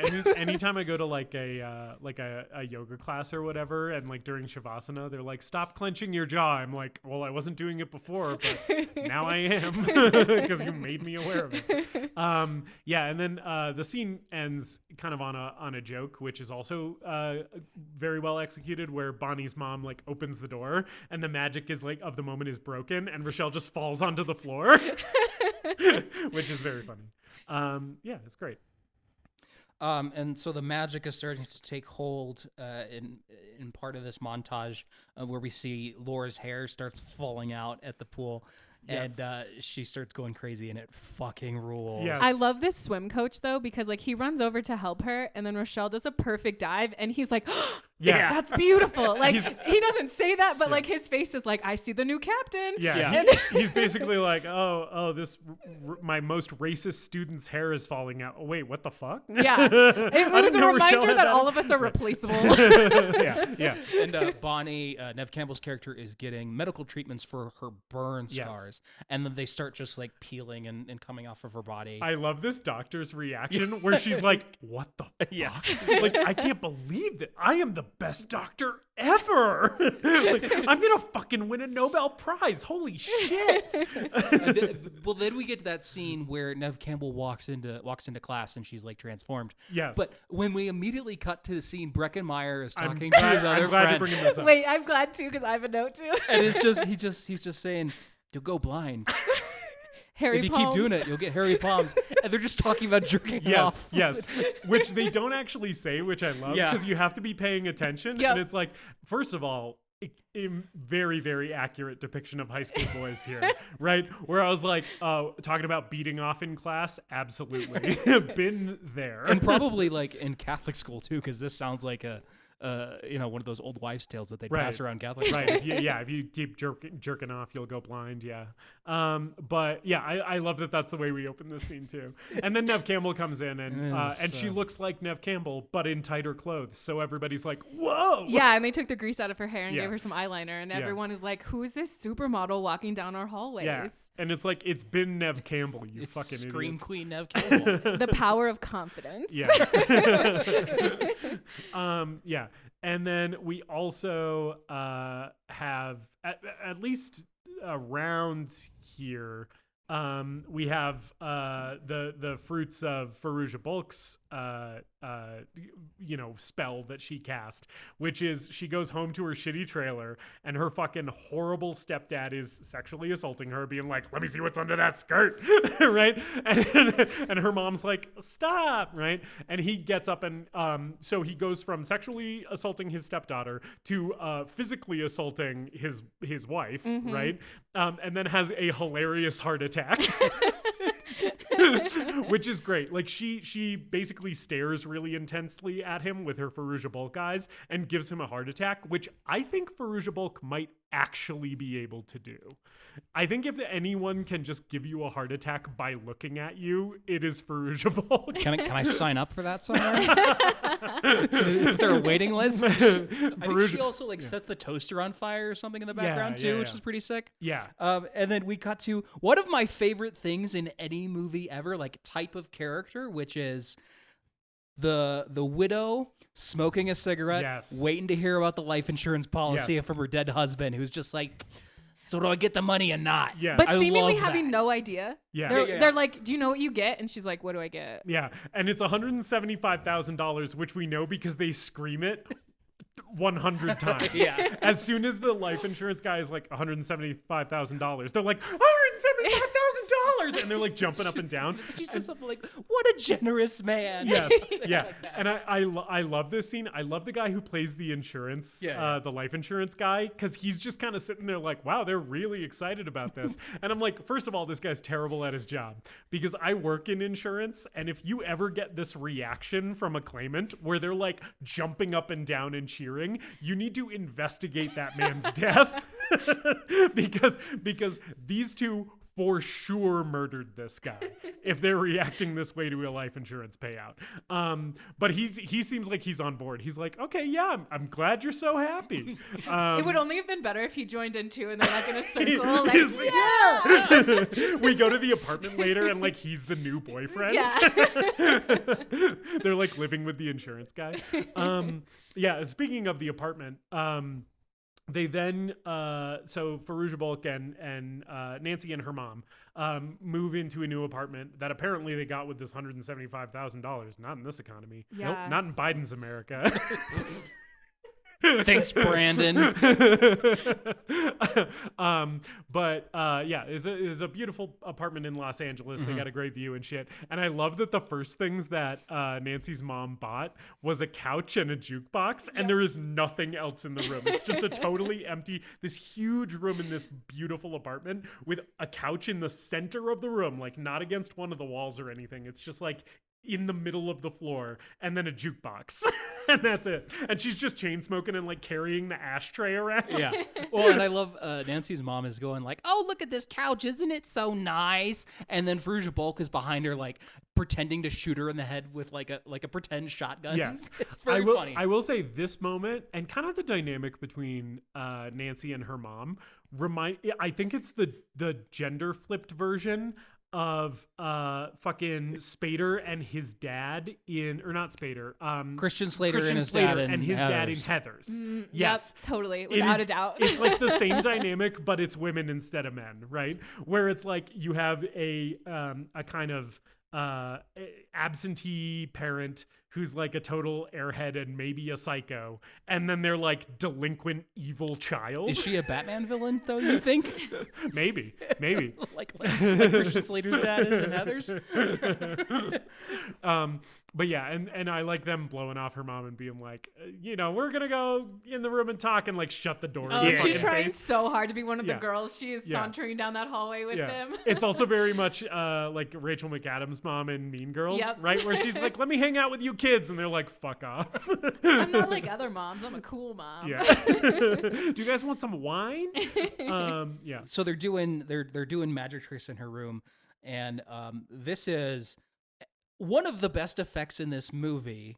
And it's also where you really see the wig that Robin Tunney's wearing, where she changes her hair, Yes. the color of her hair in one shot. The wig is so obvious. Yes. Yep. But it's it's a cool. really good looking effect. Yeah, Otherwise, effect. it's cool. Yeah. Yeah. I like that before she does that, she changes her eye color. And they're like, that doesn't work. Right. It's too And subtle. and she's like, hey, do you guys see it? And they're like, what? And she's like, my eyes are brown now. Yeah. Also, because girls, even though we're girls, we're not looking that close at our friends' eyes. Right. Either. But yeah, so these are called glamour spells. Yes. Yes. Yeah. And it's your ability to make people see something that isn't really there. Yes, and this, as it turns out, is Chekhov's glamour spell, because this will come back in a big way later in the movie.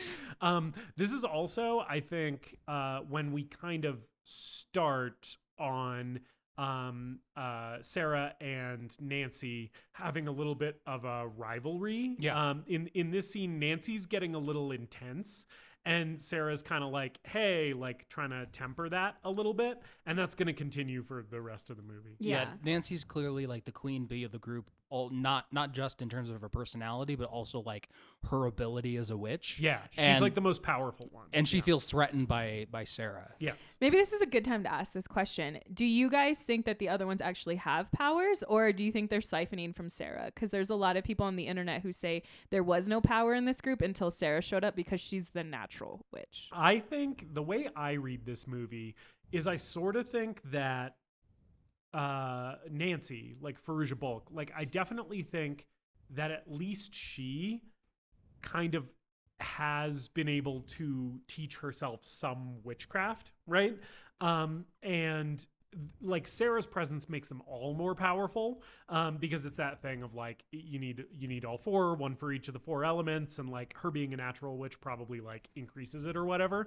But like I'm not in the camp of like before they were just messing around and like deluding themselves that they were doing magic and like now it's real.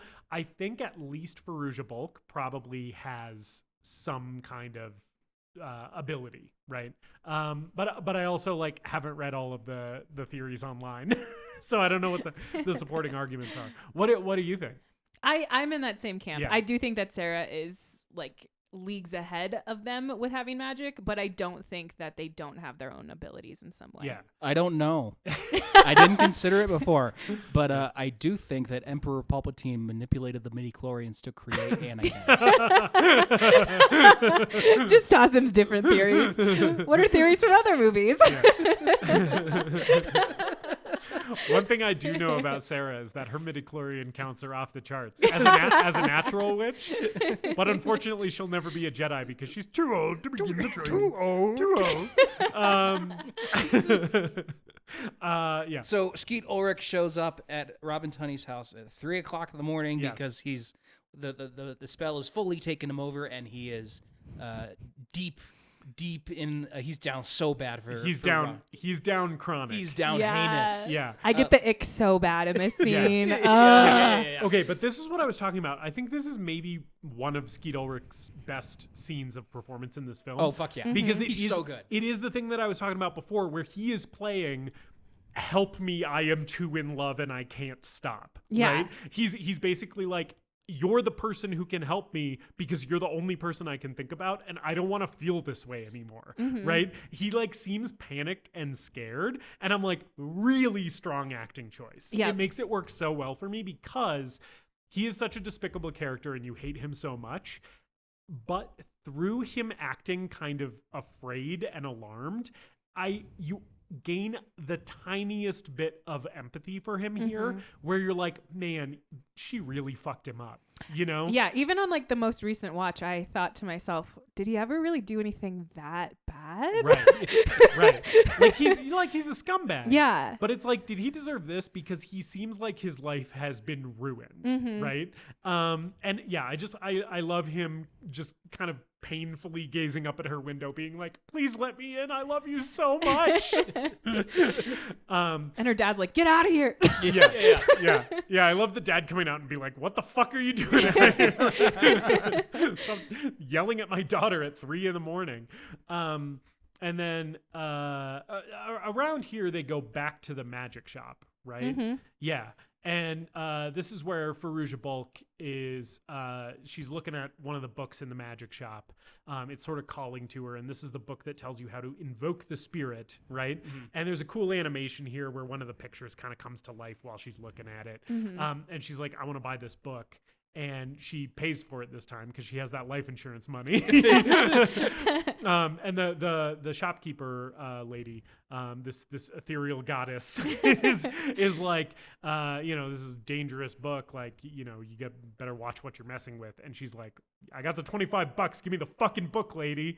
And this is gonna set up then the next kind of big spell that they do. She does tell them though that everything that they do will come back to them ×3, which is very important. That's an important thing. Yeah. So they go to do this spell that Nancy wants to do on the beach, right? They go to like the ocean. And I like how all of them have an animal that sort of roughly relates to their element, right? In a little cage. This, again, just very nicely shot. It's more fun magic stuff, right? They do this ritual around like a bonfire where they're calling to kind of the 4 corners of the compass and invoking their element, right? And doing this group ritual. And it's cool shit. This might be my favorite scene in the movie because it's kind of scary. This is where the horror elements start sneaking in with like the camera work and the fire raging everywhere and the editing. You feel the intensity of this ritual in comparison to everything else. Yeah. It's also very, very doom metal. Yes. When they start talking about calling out to Hail the to the Guardians of the Watchtowers of the North. I was like, I'm gonna steal those lyrics. Yeah. There's a moment at the beginning of this spell that I absolutely love, and it's Nancy going, hear me, and you have Bonnie go, hear us. And then Nancy side-eyes her and goes, hear us. Yeah. Yeah, because it's like it's the beginning of Nancy's descent, right? Down like the dark path or whatever. And I also like before they start the ritual, they're kind of just sitting around the bonfire talking, and Nancy has the snake, which is her animal, right? And she's got the snake kind of wrapped around her hand, and she's like talking to it and shit, and she's just being like really intense and creepy here, which sets up like the kind of horror turn that the ritual takes really well. It does start getting intense even before the ritual. Yeah, and there's a storm starts raging, and it ends with Nancy getting struck by lightning, and it's Manon like filling her and accepting her as a vessel. Yeah, and she straight up is like, "Come into me." Right? It's very Exorcist. Take me, right? Yeah, so she gets struck by lightning, and then they all like wake up on the beach, and then fucking except for Nancy, who is walking on water like Jesus. Okay, but how long? This is my one question for this movie: is how long was she just out there on water? No passerby stopped and said, "What is this?" Like, because she's out there when they all wake up. Yeah. So how long was she waiting for them to come out of their coma? She's not even walking. She's just standing there waiting to start walking. She's like, when they wake up, I'm going to start walking, and it's going to be so fucking like she cool. planned this model walk, and you know there was like a little kid with an ice cream cone being like, Daddy, what's that? She's like, don't worry about it. I got a boogie board. You can't see it, but it's there. Hey, what's up? Just like a guy taking his morning, because this is Los Angeles. There's some fucking asshole like up at 5 a.m. doing his fitness run along the beach, right? And she's just like, what's up? That guy's like, holy shit, I gotta lay off the fucking mushrooms. Anyway, so she walks towards them like Jesus.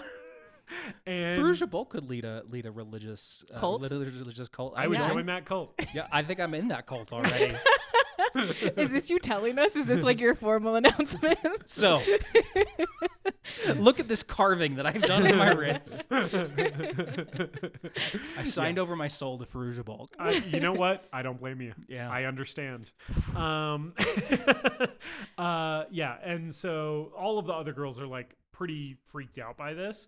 And this sets up a dynamic that I think, if I have a gripe with this second half of the movie, it's kind of this, which is it sets up the beginning of a dynamic that the movie will try to explore, and I think fails at some of the time, which is Bonnie and Rochelle are sort of awed and frightened by Nancy, and Sarah is sort of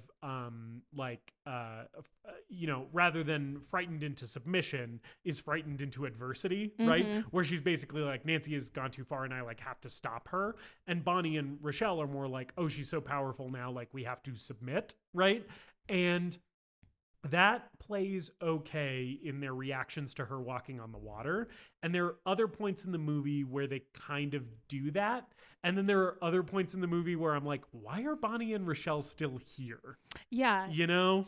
Because it definitely just starts to focus on those two. Yes. And there are moments too where I just kind of wish that maybe Bonnie and Rochelle also just seemed more powerful. Right. Like they got something as well. Yeah. Or if we just got more time with them so that we understood kind of the push and pull between Sarah and Nancy, and them like, you know, liking Sarah and wanting to still be friends with Sarah, but like being afraid of Nancy. But you don't really get that enough. So sometimes it kind of just feels like they're sort of flip-flopping a little bit. I would say that the second half almost feels rushed. Yeah. In this film. Yeah, I agree totally with everything you guys are saying. I think like if I wish that the movie had built up this conflict a little bit more gradually with a little bit more detail and depth, because I feel like the ending's a little we'll talk about it when we get to it, but the ending's a little unsatisfying as a result. And I think the pitfall that the movie makes is not focusing more on the Sarah and Nancy rivalry earlier, right? Because as much as it pains me to say it, you know, I'm an avid member of Team Skeet, but I think if you spent a little bit less time on the Chris and Sarah plot and had spent more time with the girls, right, then we wouldn't have that problem. You know, I feel like they try and cram a lot of stuff into this second half. I'd almost be okay with like his love spell kind of being like Ghostface in Scream, where it just pops up in a bush and then we don't see it again. Like I almost would be okay with that. Yeah. But anyway, so then like from here we have a few like updates on like the hexes that are happening. Or before that, I guess there's the scene with them like in the car. Yeah. And Nancy's driving all crazy. And right after she walks on water, we do see like 9 dead sharks. I forgot about the sharks. Yeah. Thank you for Makes me reminding sad. me. Yeah, Because I love sharks. it is also fucking bananas though, because it's like there's all these people responding to all the dead sharks on the shore, right? And just imagine if you were one of these people just on this Los Angeles beach, right? And all these sharks have washed up and you're like, what the fuck's up with this? And then Fairuza Balk shows up and she like goes up to one of the sharks and is like, it's so beautiful. This is for me. These are my gifts. Yeah. I literally said, how did she not go to the loony bin right now? But yeah, the shark thing is fucking nuts. It's insane. Also, like these are all just practical shark fucking dummies. Yeah. Right. And I was like, you know, Looks good. And they're all different kinds. There's like a hammerhead and like a great white. It Yeah. just makes me sad because I love sharks. Yeah. And then like there's like a really good just like I don't know, it's not like a special effect, but like something that was clearly thought of is she's like stroking the shark, and it's known that like their skin is like sandpaper, and she pulls up her hand and it's covered in blood. Oh, I didn't notice that. Yeah. I didn't notice that. That's rad. Yeah. That's a good detail. Yeah. So then they're in the car driving, and Nancy is like driving all erratic, and this is like a big confrontation scene between Nancy and Sarah, where Sarah's like, "Hey, you really need to fucking cool it." And she's calling out the other girls too. Yeah. Being like, you Like- used to be nice, Bonnie, and now you just care about your looks. Right. And I don't remember how she calls out Rochelle. Yeah. Yeah. But she is basically like, hey, like, why are you, you know, friends with Nancy? Like, this is all very bad and gross. And they're basically like, lighten up. And I love that. I love, because it's funny, they should have done more with Bonnie and Rochelle generally, but I do like in this scene how they're just in the backseat cackling. Yeah. They're both basically just being like, anytime Sarah's like says something serious, their response is to cackle like literal Halloween witches. But they also like aren't picking sides at this point. Yeah. Like Bonnie or Nancy and Sarah are kind of going at each other, and Yeah. no matter whoever gets the best dig, they're like, aha! Yeah. And, like I kind of love that. Yeah. Well, Nancy's changing like the red lights that they're coming up onto green. Yeah. And Fairuza Balk is doing a great job with this like manic She's performance so that she's scary doing in this scene. And then she like leans on the accelerator, and they almost get in a car accident. And then I think like Neve Campbell shouts or something like that. And if this were Crash, almost getting in a car accident, we'd have a sex scene here, but we don't. Yes. Different movie. Man, can you imagine if the people in Crash also had witchcraft? Just turn every light red so that they can intentionally run red lights every time. Yeah, and so their like little rivalry is like coming to a head, and then we get a few updates on like where all the spells are at now, which this is the one where we check back in with Laura Lizzie, the most racist high schooler who's ever existed. And this is where she is crouched in a shower looking like riffraff, looking like racist riffraff, going, it won't stop falling out. What did I do to deserve this? Which isn't how she sounds, but she reminds me of riffraff. I found a pube in my hairbrush. Wait, no, it is a pube. Dr. Frankenfurter has been using my hairbrush again. No, we're not down with racist riffraff. You know, I have some statistics to show you about shootings in Chicago. They are very selectively chosen and factually inaccurate. Would you like to see these shooting statistics? Racist riffraff. I would like to do the time warp back to the 1950s. It was a better time. Racist riffraff. well, and we could gender swap Frankenfurter, and Fairuza Balk can just play gender swap Frankenfurter. She would be a great Frankenstein. She She would. kind of looks like him at the end of this movie with the makeup and everything. She sort of does, yeah. I do think Rochelle looks real sad. Yes. Yes, which by the way, why? You know? Yeah, because she did put this spell on her, and it looks like And also, this racist bitch deserved it. Yeah. You know? Like, I'm like, okay, her hair's falling out. You know? She's not dying.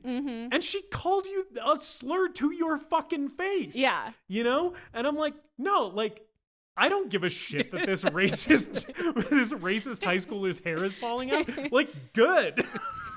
Right? And Rochelle's all like, oh, what have I done? And I'm like, you gave her what she fucking deserved. Like, Yeah, I do think it's a moment where it doesn't feel necessarily like dark magic. no. If that makes sense. Because she looks like she feels so bad. Yeah. And then there is an interesting thing with the mirror, because mirrors become really important in this, is that like her reflection turns slightly slower than Yes. she does. Right. And in the opposite direction. Yeah. Like, she turns toward the mirror and her reflection turns like, or wait, no. Maybe I have that backwards. I don't know. Anyway, but yes. But yeah, and I think that's important to show. But yeah, I don't understand why she feels so bad. She shouldn't feel bad. Yeah. I honestly think Laura Lizzie deserved worse. Yeah. And she'll go on to be in Dodgeball. She'll be fine. Yeah, get her. Honestly, hair wasn't enough. Get her fingernails too. I want to see her fingernails falling. I want to see teeth falling out. Yeah. She was in Dodgeball, wasn't she? She was in I don't remember Dodgeball. the actress's name, but I was trying to remember where I recognized her from. Yeah. And then we also get an update with Chris, where they're hanging out in Chris's car, kind of at like classic makeout Yeah. spot. After he begged for a date, Yeah. she agreed to dinner. Yeah. And And instead of going to dinner, he drives her out into the middle of nowhere. and this scene has The Lowell Observatory. Oh man, It's the Mars Hill Lookout. which among us has not experienced love and lost love and Mars Hill Lookout? Yeah, and this is the sequence where the best needle drop in the movie happens, which is Glory Box by Portishead. It is good. It's a remix of Glory Box, and it underscores this scene so well. It's a really, it's a If really you good ever get a music, though. chance, listen to Olivia Colman sing that song. Oh. Amazing.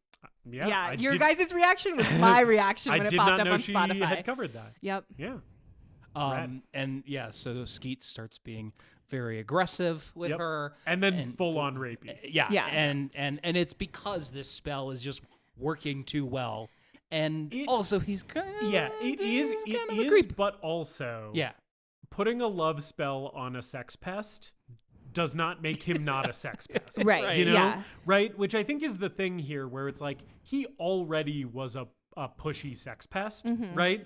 And it's like, and then she put a love spell on him and it's like, well, that just directed that attention squarely on you. Yeah. Right? And I think it's interesting too because, you know, she's trying to explain to him like her life feelings about like, I just feel lost in the world and stuff like that. And he's like, yeah, I feel that too.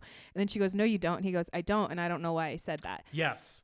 Which that's another moment where I kind of feel bad for him, right? Because I'm like, he's not, he already knew before the love spell that he was not interested in her as a person. No. He wanted to get into her pants. Yeah. Right? And so it's like by putting this like charm on him, she's essentially just like fried his brain, right? Where he's like, I don't understand my own emotions anymore. And it's like kind of a terrifying place to be. And like, again, this guy was a scumbag. But it's also like, man, what a fucking horrible fate for this guy. Yeah. And it is really good acting though, because he does look at her like he genuinely understands her feelings and then kind of laughs and goes, no, I don't understand what's happening. And then he goes, can you help me? And he's like trying to like understand. And then he does kind of go dead-eyed when he like tackles her when she's trying to run away. Yeah. And like the way that they like shot it of like her like pure panic on her face. Yeah. And then cutting back to him where he's just like dead-eyed.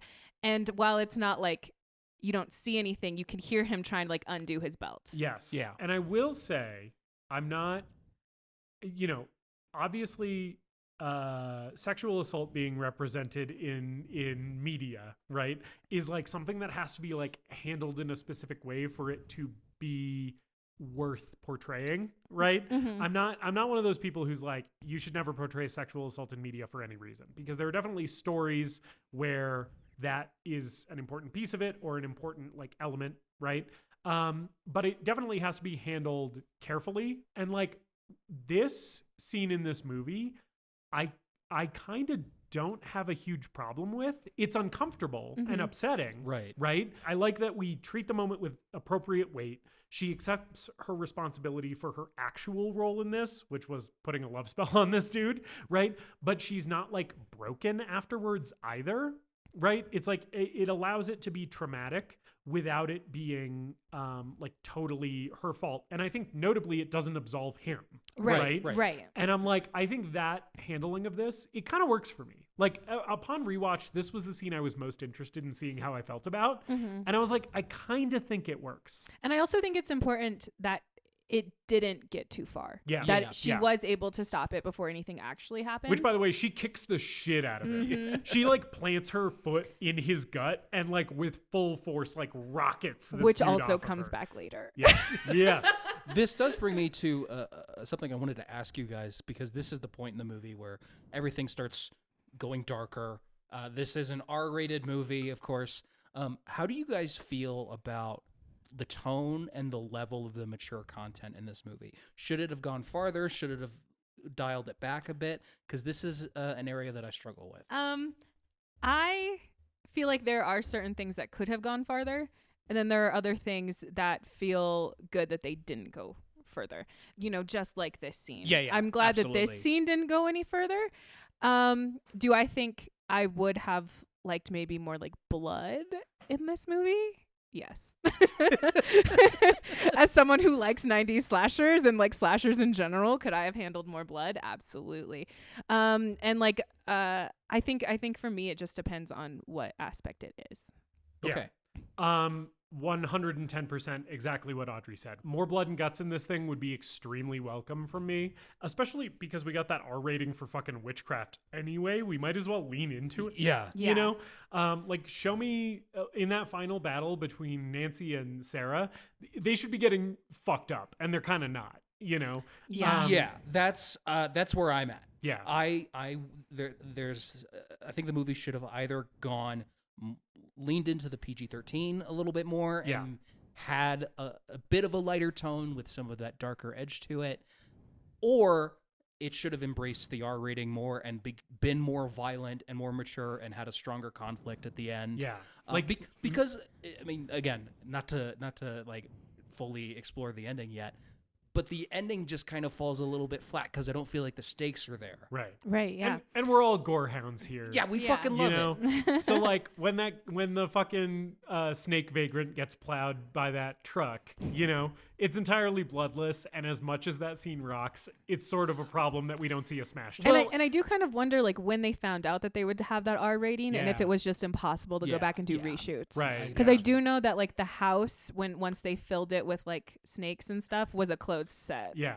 Which, by the way, some of the only gore that we do get here, I think it's around here where Nancy's having, or actually it was earlier probably, but Nancy's having a dream about Sarah's having a dream about the time that she slit her wrists. And that's like some of the most gore in the movie is just like her suicide attempt.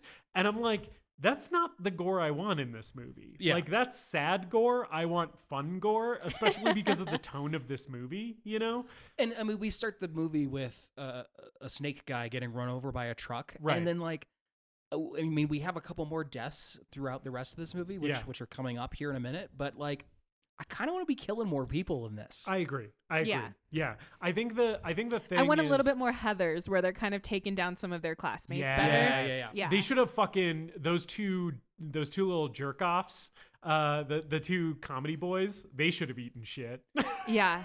Laura Lizzie, that bitch should be fucking in the ground at the end of this movie. Like she should get like caught in like the pool cleaner or Oh something. hell yeah. Now we're talking. She fucking hits her head on the diving board. So after this scene with Chris and Sarah, Sarah goes to Rochelle's house in tears, and all the witches kind of congregate there. And Sarah tells them all what happened, and immediately Nancy's like, I'm gonna go get that motherfucker. Which, if that was her only motive, if that was all she was doing here, good friend. But unfortunately, she also has the ulterior motive of I'm also in a power struggle with Sarah, and I'm gonna get revenge on Chris and her simultaneously. Yeah. Is her strategy. But if she and was also only because going she has to a fucking past with Skeet Ulrich- Chris. Yeah. Oh, yeah. Because we learned in the very beginning, that they did sleep together. Yes, and she does say that he gave her an STD, which is a crazy detail. But yeah, so basically she's like, I'm going to go fuck him up. She goes to this party that, basically the whole school is at. It is very much an end of the movie Scream 1996-esque rager, right? And she shows up. This is where she shows up in the full fucking black witch gown. Yeah, a girl that we don't know runs into Skeet and is like, oh my God, Nancy Downs is here. Yeah. And he immediately gets up. Yeah. And he's like, oh, fuck, I gotta get out of here. She can't see me. And again, she's walking into this party and I'm like, every single person should be falling prostrate in front of her and kissing the hem of her they either want her or want to dress. be her. Yeah. Like, that's how it should be. And instead, everybody's like, ew, that disgusting weirdo's here. And I'm like, are you seeing who I am seeing with your eyes? Because this is the most stunning human being who has ever entered a room. But eventually she does, she finds Chris and leads him upstairs, right? And he's drunk. He is drinking beer out of a takeout soup container. I didn't notice that. It's like not a red Solo cup. It is fully like a 32-ounce takeout like soup container, like what you get your Thai curry in when you get takeout. He's drinking out of one of those, which is very funny. And he's like shit-faced. And so she gets him upstairs and like into one of the bedrooms. And he's basically like, fuck off. Like, I don't want anything to do with you. And she's like putting the moves on him. And then eventually she's like, she changes tactics. And she's like, all right, if you don't want me like this. And then the Chekhov's glamour comes back. And suddenly she looks like Sarah, right? Yeah.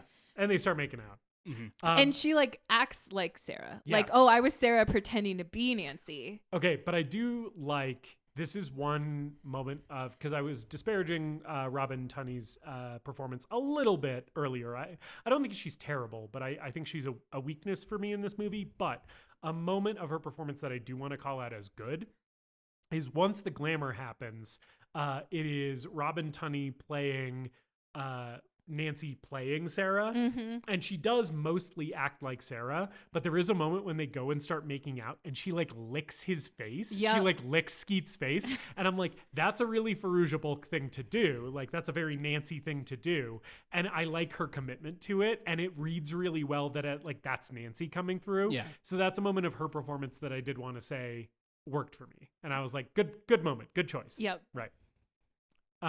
So then the other girls show up at the party because Sarah's basically like, Nancy's gonna fuck everything up. Like we gotta, keep an eye on her because she's crazy. So they go up and like Sarah bursts into the room as they're like making out on the bed. Yeah. And you get the great thing of like, she enters the room and it's Robin Tunney on top of Skeet, and then we like do a reverse shot of Robin Tunney in the doorway, and it goes back and it's Fairuza Balk on top of Skeet. And he's like, oh gross, Fairuza Balk, ew. Which I'm like, all right, could dude. never be me. Then Fairuza Balk starts yelling at him, and man, I wish she would yell at me like this. Yeah, if anyone can scream a person to death, it is Fairuza Balk, in much the same way that I think she can give heart attacks with her eyes. Yeah. I think this is just a thing that she can do. I'm pretty sure if I was standing in front of a window and she started yelling at me like this, I would be propelled out that window like Skeet Ulrich. She defenestrates him via bullying. She uses the voice. This also will become a TikTok sound. Yes. Of he doesn't even exist to me. You don't even exist to me. Yes. I love her. I love one of my favorite lines from her in this movie, both her delivery and also like just the writing. I think the script in this scene is pretty good. I think Nancy's tirade at him is well written. And I love her saying, like, you love calling women whores when you're the whore. Yeah. Right? I love her saying that to him because it's like, it's so true. And like a man wrote this script, and like, props to that guy a little bit for like recognizing this in 1996, where it's like there's a double standard when it comes to men and women, right? Where when men sleep around, it's like something that we idolize, and when women sleep around, it's like something that we degrade, right? And it's like, I like that she's calling that double standard out and being like, you're the fucking whore. Yeah. Right? Like, I'm not the whore. Like, you're the one sleeping with every girl in school, right? So I like that moment. I thought it was very, very good. And I also love her when he says, I'm sorry. Oh, he's sorry. Yeah. He's sorry. I love the fact that it starts like whiny like he is, and then turns into her going absolutely nuts on him. Yeah. And also because earlier too, he goes, oh my God, you're a witch. And she goes, so is she. Yeah. Yep. And to like see the difference, because then I feel like it starts to dawn on him that maybe what he feels is not real. Yeah. Which I kind of like, that he maybe has that moment of realization right before he dies. He dies, yeah. Because as much as this movie has given me a trickle of empathy for Chris Hooker, he still is a despicable human being. And I sort of like that he kind of gets it right before he dies, right? Yeah. Where he's like, oh, I've been fucked over. There's like, a certain poetic justice. Yes. Oh, without a doubt, yeah. Yeah. And so then she screams him out the window, and he fucking falls from like the third story window onto concrete. I will say, like, I don't know why, but the getting closer and closer to the ground shot freaks me out. Yeah. Because it is like your POV of hitting the ground. Yeah. They do a really good job here with this fall, because there is the POV shot and then a wide shot of him just like hitting the ground. And I think it's a dummy again, but it's pretty effective. You feel the fall on this one. And it's like one of the movie's like 2 kills or whatever. Like there's not very many. So I think it's important that it like has some gravity to it. And even though I wish we saw that skull cracked open, it still works pretty well for me. And then so Sarah starts doing a binding spell to protect Sarah's Nancy. very upset about this. Yeah. Protect Nancy from doing harm to other people and harm to herself. And this causes her to have a nightmare of the other girls like this is another really, really well done effect in this movie. The girls flying into her room and they start choking her, which, hey, man, I dream about that too, man.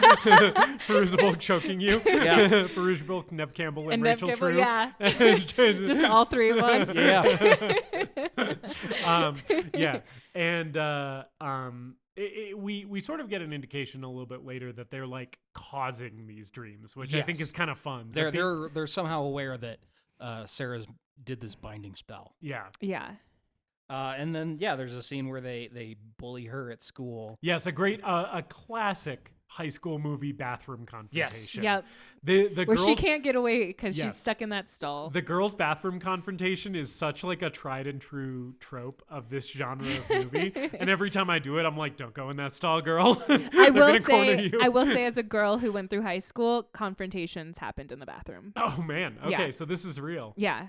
Because there's so many of you in that bathroom. I think all that You're ever gonna run happened- into people you don't like. I think all that ever happened in the boys' bathroom is like, I went to high school in the early 20-teens, so I heard the F slur in there a lot, and then I also heard dudes like telling each other to smell their own shits, like, hey, come in here and smell my shit, or like look at my shit. You got me worried for a second because you did the hand gestures if you were like offering it to someone, and I was like, were people shitting in their hands? No, like a teen boy, like a high school boy would finish shitting, and he'd be like, hey, go in there and look at my shit. Like, I took a huge shit. It's like 2 pounds.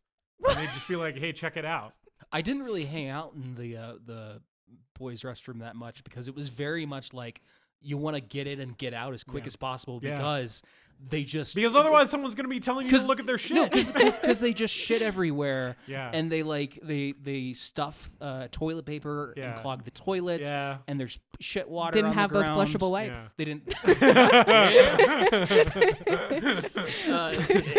Every time it was like walking into Chernobyl trying to clean it out. It's like I'm gonna fucking every minute I'm getting a lethal dose of radiation. As disgusting as men's restrooms are for men of any age, high school bathrooms are middle school and high school bathrooms are a true horror show. Oh, yeah. Because it's like those are restricted to only or only boys of that specific age range, which is like the worst of the worst, like I think about my poor mother cleaning the bathroom that my brother and I shared at our house growing up, and it's like the unspeakable terrors that were in the grout of that room. I also don't know if this was like your guys' high school bathrooms, but like you would go into like girl bathrooms and it would be like Audrey's a bitch written on like the stalls and stuff like that. So I think that's where girls went to be like, oh, I am being bullied. I think that's where we got the F slur a lot. Yeah. And then I don't know about there's the classic stereotype of like guys ranking girls and writing that in graffiti. We never had that. I don't think we had that, but we probably had a few like for a good time called Yeah. Susie what's her face is a Classic slut. shit. Wait, you know? so this seems very oddly specific. Were you bullied by bathroom graffiti in high school? I just do remember there being once that it was like Audrey's a whore, and I was the Really? only Audrey in our school, so I couldn't like be like, oh, that's Audrey L. Yeah. Do you know who did it? No, Do you- I don't. oh, I never damn. found out. Damn. It doesn't haunt me. I don't have like nightmares about it. Or I mean, you're bringing anything. it up on a podcast like 15 years later, so But yeah, I was just like wondering because I was like, girls wrote on the bathrooms all the time. yeah, like boys would draw in the bathrooms, but it was more like, hey, here's a picture of a penis. Or like I drew hair on the balls, or like and a like sw- there's jizz coming out of the head. a swastika facing the wrong way. That's my favorite. Boy, oh boy, oh boy. Yikes. Anyway. Okay, so we go to the witchcraft store. Yes, yeah. So yeah, in sort of desperation, Yeah. Sarah goes back to the witchcraft store and And is like, that beautiful, wonderful woman is Yes. mothering her so hard. ethereal earth goddess, Yes. please help me with my problems. You don't know me, but please help me. And she's like, oh baby, I'm your mother figure in this screenplay. You Yes. haven't realized it yet, but I Yes. am.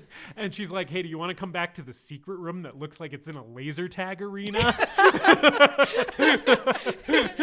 There's like the purple black light and everything. Yep. Yeah. I love it. Yeah. And she's like, what is this? And she's like, it's the most magical room that's ever existed. and it looks like, and this is not a knock against this movie because I find it so charming and I like it so much.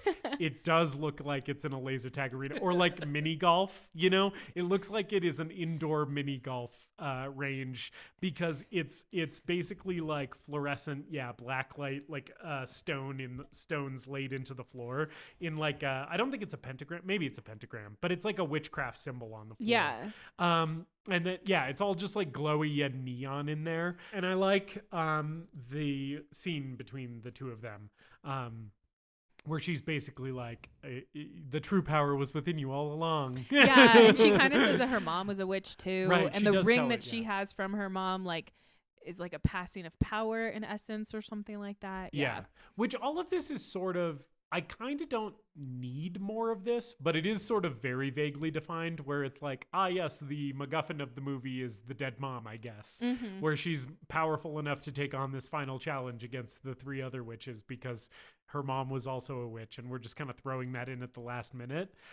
It sort of works for me, but I'm like, maybe we could have done like a minute or two more on this to set it up. Yeah, and I think this moment as well, like I'm kind of expecting it to be like a big moment in the story, and the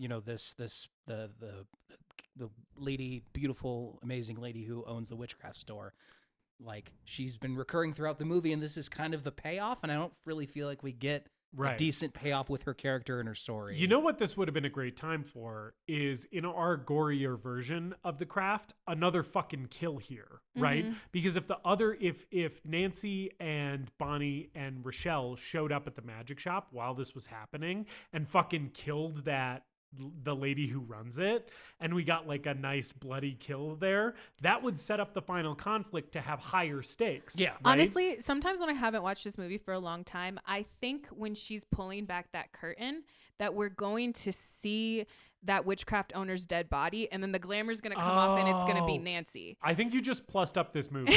I think you punched up this script for us because that would have been better. Because when I haven't watched it in a while, my brain goes, oh, this is what's about to happen. And then I'm like, no, it doesn't, Audrey. Oh, what are you man, doing? and then the final confrontation could have been in the magic shop, which is one of the best sets in this movie anyway. That's a better ending. You got a better ending for this movie. It's okay, guys. I'm a writer. But that's not what happens. No. Instead, she's basically like, you're powerful because your mother was a witch. And she's like, all right, now I have the confidence to, take this on or whatever. She goes back to her house, and then we have the final showdown, right? Yeah. So Nancy and Rochelle and Bonnie show up at Sarah's house, and all try to bully her into killing herself. Yeah. Which, again, very 90s movie move. So before that happens, she's like going through the house, and it's filled with creatures. Oh, yes. Okay, yeah. Yeah. So there's snakes, rats, lizards, bugs of numerous sorts. I assume this is okay, yes. The scorpions are awesome. The sink is full of scorpions, which out of everything that happens here, there's a stairway full of snakes. There's fucking roaches all over the floor. The sink scorpions were the thing that got me where I was like, I don't like those sink scorpions. I don't think I've seen this many bugs since like the fucking Ark of the Covenant and Raiders of the Lost Ark. This is like 10,000 more bugs, 10,000 times the bugs in Prince of Darkness, which is already a bug-heavy movie. Yeah. This is a shit ton of bugs. This is what I imagine living in Australia is like. Because there are just things everywhere in this home. And I am so certain that this movie is what has caused nightmares to me, A, about going to Australia, and B, about there just being snakes in my home. Sorry, the Australia thing really got me.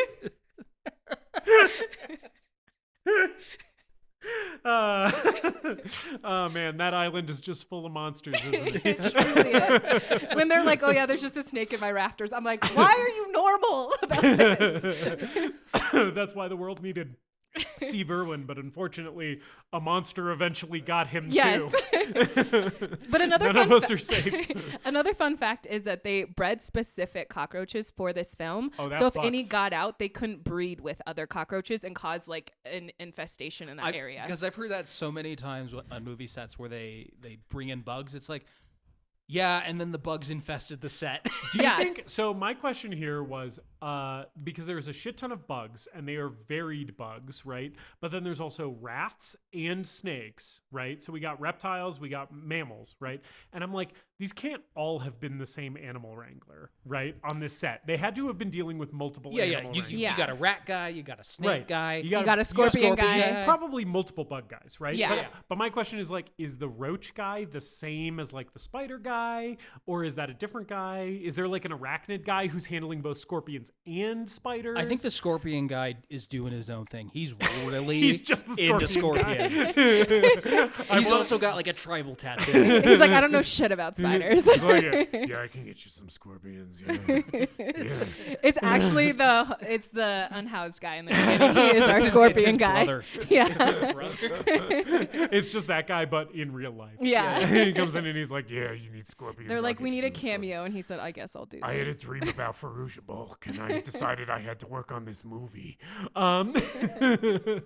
I also wonder if the snake guy and the rat guy ended up having beef, because snakes are a natural predator towards small mammals, right? So were those snakes gobbling up those rats, and were those guys like fist fighting? Right You off? know that one guy was like, I came in here with 120 and I have 86. Your fucking snakes are eating my rats. I think they were trained rats too. Like, I don't think you Well, could train a snake. Yeah. But you could train a rat. At one point, a bunch of them were like on Robin Tunney's shoulder, Yeah. which I guess they did with a body double because she wasn't told that the critters would be touching her. And she was like, absolutely not.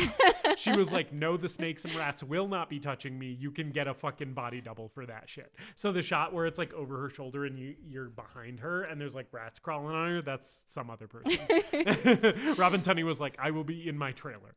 The other thing we should mention about this scene is when she first gets into the house, she sees a news, a note from her, or a note from her parents indicating that they went on a plane, they got plane tickets, and then a news broadcast that the plane crashed. So it's a phone call. Nancy calls and Yeah, goes, yeah. are you home alone? Yeah. She goes, yeah. And she goes, yeah, you might want to leave town or like get all the way out and blah, blah, blah. And then she's like, your parents have left. And then on the phone book, it's written a flight number. Yeah. And then it cuts to the thing and she goes, she goes, I'm so sorry about what's happened. And she goes, well, what's happened? She goes, oh, you haven't heard? And then she turns on the news and it's the broadcast that the plane has crashed and they can't even find the black box and they'll never know what happened. And yes. Which, by the way, just to briefly spoil something at the end of the movie, this is a glamour. This is not a glamour. real. I kind of wish this was real. I- It's kind of a problem Yeah. with the movie for me that they didn't actually kill her parents. Also because I think it would show like how powerful these three truly were. Yes. Yeah. And that they really did need to be stopped because they were willing to kill innocent people on a plane Right. to make sure that they ruined Sarah's life. Yeah, which I think this is coming back to the three of us kind of wishing that this movie leaned more into the adult territory than the kids movie territory because it's kind of riding the line between the two, like we talked I about. honestly just wish it had picked one. Yeah, And my heart says like make this fucking violent as hell. Yeah. But like I could see this working with a slightly lighter tone for a younger audience and still had a fun time with it. I just think the whole thing of Sarah kind of, because she's a character who survived a suicide attempt, right? And it was due to the loss of her mother, right? I think putting this character through the actual death of her dad and stepmom in this plane crash and having her overcome it and like face down Nancy in this last scene anyway, even when they're like telling her to kill herself.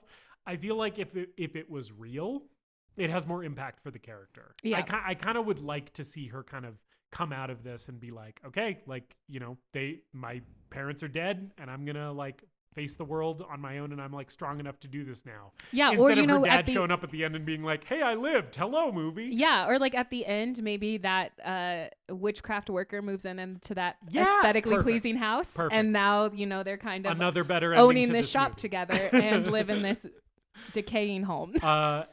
Whoever has the rights to the craft, if you need someone to write a remake, may I recommend Audrey Young because she's got a lot of really good ideas. They did do a reboot a couple years ago. Yeah, I'm not Yeah. sure if I'm interested in that. I have never seen it. I haven't heard anything about it. Yeah, I know that it's not like a full like remake. It's like a reboot. Like it's like we're following the children of Yeah. the characters from the original movie or whatever, which They probably brought back Fairuza Balk for one scene. yeah, and- yeah. Neve Campbell probably they didn't offer enough money, so she didn't show up rightfully. But yeah. Anyway, so after the fake plane crash report, right? She thinks her family's dead.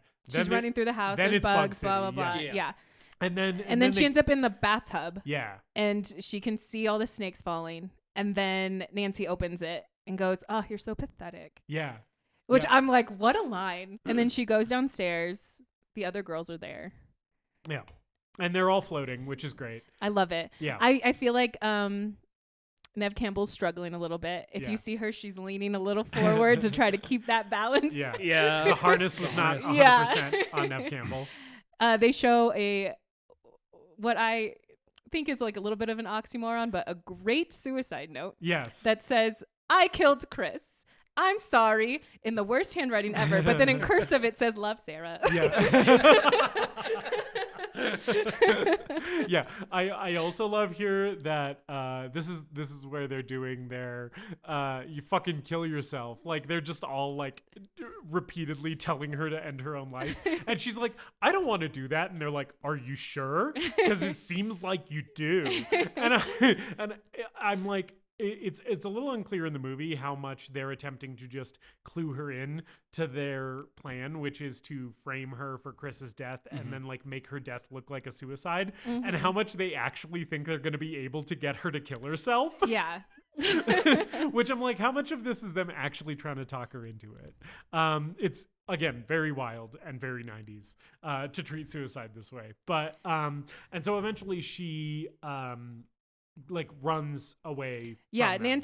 Nancy cuts her wrist. Yeah. She bleeds Oh on. yeah, she does. Yeah, Sarah bleeds a little bit on that suicide note. And then what I think is one of the most horrifying things in horror is when your villain or your slasher tells you to run. Yeah. And she tells, "Okay, go, run." Yep. And I was like, I made a note that I was like, that's scary because A, you can tell that villain likes the chase. Yeah. And B, they know you're not going to get away. She's so sure, yeah. Yeah. That she's gonna catch up with you. That Yep. she's like, it doesn't fucking And then matter. she does the classic horror trope of running up the stairs instead of out of the Instead house. of out the front door. Yes.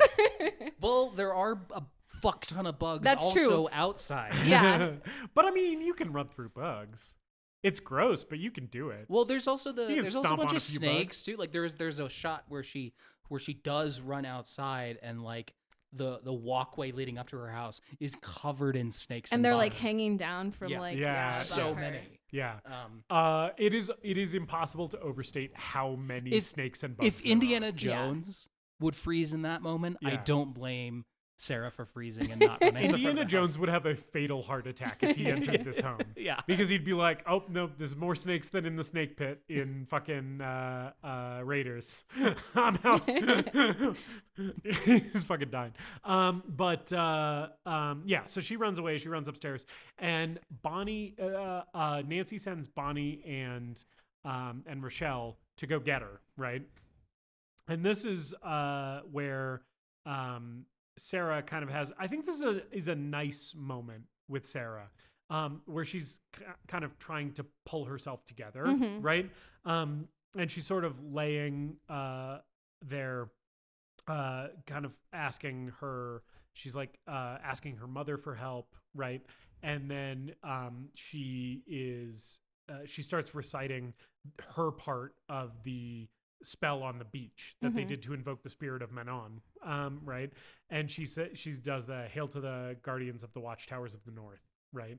The powers of Mother and Earth, I think it is. And we see the picture of her mom move. Yeah. Yeah. And this is kind of like a really nice moment. I was really feeling it this time. Well, because she like lays down too, and she like really grounds herself to be like, Yeah. I need to be like focus on this. Yeah. And this is another moment where Robin Tunney's performance, again, it was working for me. This was a moment where I didn't have a problem. Yeah, I think that's why I'm kind of mixed on it, because there are moments where she Yeah. taps into something Yeah. that feels right for this Yeah, character. maybe I was being too harsh. Yeah. But I do think overall, like, Yeah. she is one of the weaker performances in the movie. But this moment really, really works. Yeah. And I like it a lot. And so basically she has tapped into the power of Manon here. She's kind of, grounded herself. She's got the ghost of her mother fucking on her side. And Bonnie and Rochelle stop in front of a mirror as they're looking for her. And it's coming back ×3, baby. Now Rochelle looks like a founding father, and Bonnie looks like she's auditioning to be Two-Face and Batman. or Freddy Krueger. Yeah. Bring let's reboot Nightmare with Neve Campbell as Freddy Krueger. Yeah, it's like, oh, you thought it was bad when you had David's gonna Burns- be first in line for that. Oh man, I'm already He's gonna be like, Midnight I need to showing, go into a coma. IMAX. I'm gonna be in front row in IMAX. The red carpet premiere. Give me a 40-foot Neve Campbell face for me to be directly in front of. like Ryan Gosling in put a- Blade Runner yeah. 2049. Put a red and green striped sweater on her. Oh man, that claw glove on Neve Campbell, that would be rad. But yeah, so so their reflections, this isn't actually reality, right? It's kind of, again, like a glamour. Another right? glamour. But they get super freaked out and are leaving because they're like, we've taken it too far. We followed Nancy and we shouldn't have. We're out, right? Mm-hmm. Which again, Rochelle here, I'm like, all you did was make a racist girl lose her hair. Yeah. You really should not be feeling all that bad about this. And if it actually was coming back ×3 on you and you were losing your hair, then magic is racist, I think. Well, even with like Neve Campbell, it's like, girl, Bonnie just wanted to like not have scars. Yeah, all she wanted to do was heal her wounds. Her wounds, yeah. Right. And it's like, I don't know. It feels like both of these characters didn't really deserve this. Mm-hmm. And again, I wish we had more with them really deciding to side with Nancy so that this moment felt more earned. Yeah, even if they like came back at the end and were like on her side for this battle. Yeah. Because it kind of just feels like the movie does this to get them out of the way so that we can have this two-hander between Fairuza Balk and Robin Tunney. And it's like, it works okay for that purpose, but it's like, yeah, it doesn't feel super earned. But anyway, that is what happens. And then Fairuza Balk is basically like, hey, where are you going? Okay, guess I'll handle this myself. And goes up to confront Sarah, right? Mm-hmm. There's like two really great effects, one right after another, where Sarah steps through the mirror Yeah. to attack Fairuza Balk. It's rad. And then Fairuza Balk's hair and fingers turn into To snakes. snakes. Her fucking hands turning into snakes look so good. Yeah. It does, yeah. And yeah, one of the things is like with 90s and early aughts CGI, a lot of what you'll notice, the effects that look good, right, take place in darkness a lot of the time. And this is very much nailing that, where it's like, it's easier to make the effect look good if it is not well lit, right? If it's like an effect that takes place in a mostly darkened scene, then we can cheat more and get away with more. And this is absolutely the tactic they're taking here, and it works so fucking well. It looks really good. But some horror movies use that as a crutch, I think, where Yeah. it's like, oh, you can tell they watched Alien, and so they decided they're going to put their really, really shitty-looking rubber suit in just the darkest environments possible, and it doesn't always look good.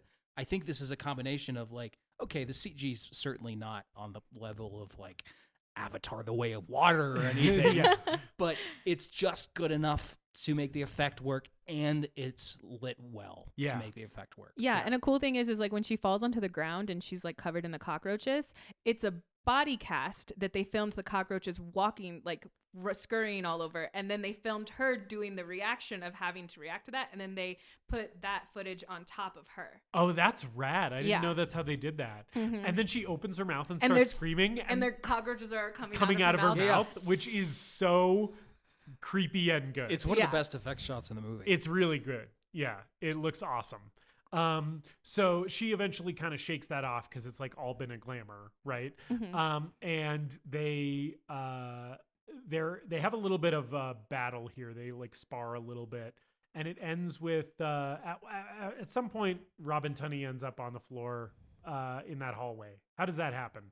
So Sarah tries to put a binding spell That's what on it is. Nancy Yeah. again, and she's like, oh no, please stop. Like she's doing really good at begging to be like, no, I didn't mean to do this and I'm so sorry and all this stuff. And then she's like, please stop what you're doing. Please stop what you're doing. And then she doesn't, and she just like power shoots her out of the room. Yeah.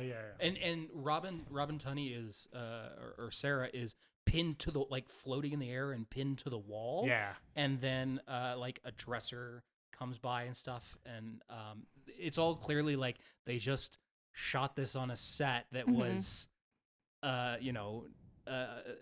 upside down, so they could shoot it this way. And then of course Fairuza Balk comes again. I wish this would happen. Comes like racing through that door and pins her to the wall, and is just ragging on her. Yeah. The one thing is she goes towards her with the like dagger. And then when we see her hand, she does not have the dagger. Yeah, where'd that dagger go? Yeah, where did it go? Because she's just beating on her with like this. Yeah. And that's always one of my things, because then later on she comes back with the dagger. It is a big goof. Yeah. Right? Where it's like, she should be stabbing her. Yeah. Which, if this was the R-rated cut that we want, she would be. Well, and then I think about those, because this set is obviously like the door is obviously the ceiling of the set. Mm-hmm. Just some PAs standing on top of there, just throwing shit down at these two young women who are fighting each other. Yeah. But yeah, Nancy's just screaming, I'll kill you, I'll kill you, I'll kill you, I'll kill you, I'll Yeah. kill you, which is another great just the talent of screaming. It is an amazing Fairuza Balk freak out. Yes. She has several in this movie, but this is one of the best ones. Mm-hmm. Yeah. And then Sarah telepathically like slams the dresser kind of towards both of them, right? And Fairuza Balk is like knocked to the side. And then Sarah's been you think crushed. that the dresser has crushed Sarah. And then like Fairuza Balk immediately like starts digging through all these clothes, being like, where the fuck are you? Right. And it's great too, because when it's uncovered what happened, she's just sitting there going, tricky, tricky, tricky. Yeah. And like it's another moment where I'm like, dang, like her use of her voice is amazing. Yeah, because it's just Sarah's clothes laying flat on the ground, right? And then there's the fun effect of her kind of coming out of the floor when Fairuza Balk realizes. Oh yeah, she phases through the wall like T-1000. Yes. Yes, she's a learning computer. Doesn't look as good as T-1000. She's made of living metal or living floorboards, I guess. Maybe one of the weaker effects in the movie, but it's still fun. Yeah. And then once again, power kicks. Yep. Yeah. You were right. The kick that kick she does to comes back. Skeet Ulrich does come back. Because I did have a moment watching that again, being like, why is she so strong that she can kick this girl like across a hallway? Yeah. But then I was like, well, we see it earlier, and if she has magic on her side, but she shoots her into a mirror. Yes. So the mirror thing also comes back. Yeah. And there is kind of a funny 90s transition when she kicks her into the mirror, where it's like the falling glass of the mirror is the transition into the next scene. And it's super slow. Yeah. And like, So that's like the climactic fight, and then we get like a little end scene here where Sarah's at her house. Her dad's alive. They didn't actually die in that plane crash, which they should have. But instead, he's like, "Hello, movie. I'm not dead." And Neve Campbell and Rachel True show back up, and they're like, "Hey, sorry we told you to kill yourself and made you think that your family was dead. Do you want to be friends Do you still?" hang? Which, and by she the has way- a great like line back to them. yeah, which is hold your breath until I call. yeah. Also in this scene, Neve Campbell is wearing a Willy Wonka jacket. She's wearing this like purple and red striped. It's fucking insane. It looks like something that Timothée Chalamet would be wearing on the Wonka red carpet. It is bananas. It looks like she wants to go to a world of pure imagination. Yeah, it's the complete opposite of what we've seen. Yes. And it also looks like it maybe doesn't fit. Like it's too tight. Yeah. And not like in a fun way. Yeah. But then Sarah tries to kill them with a tree.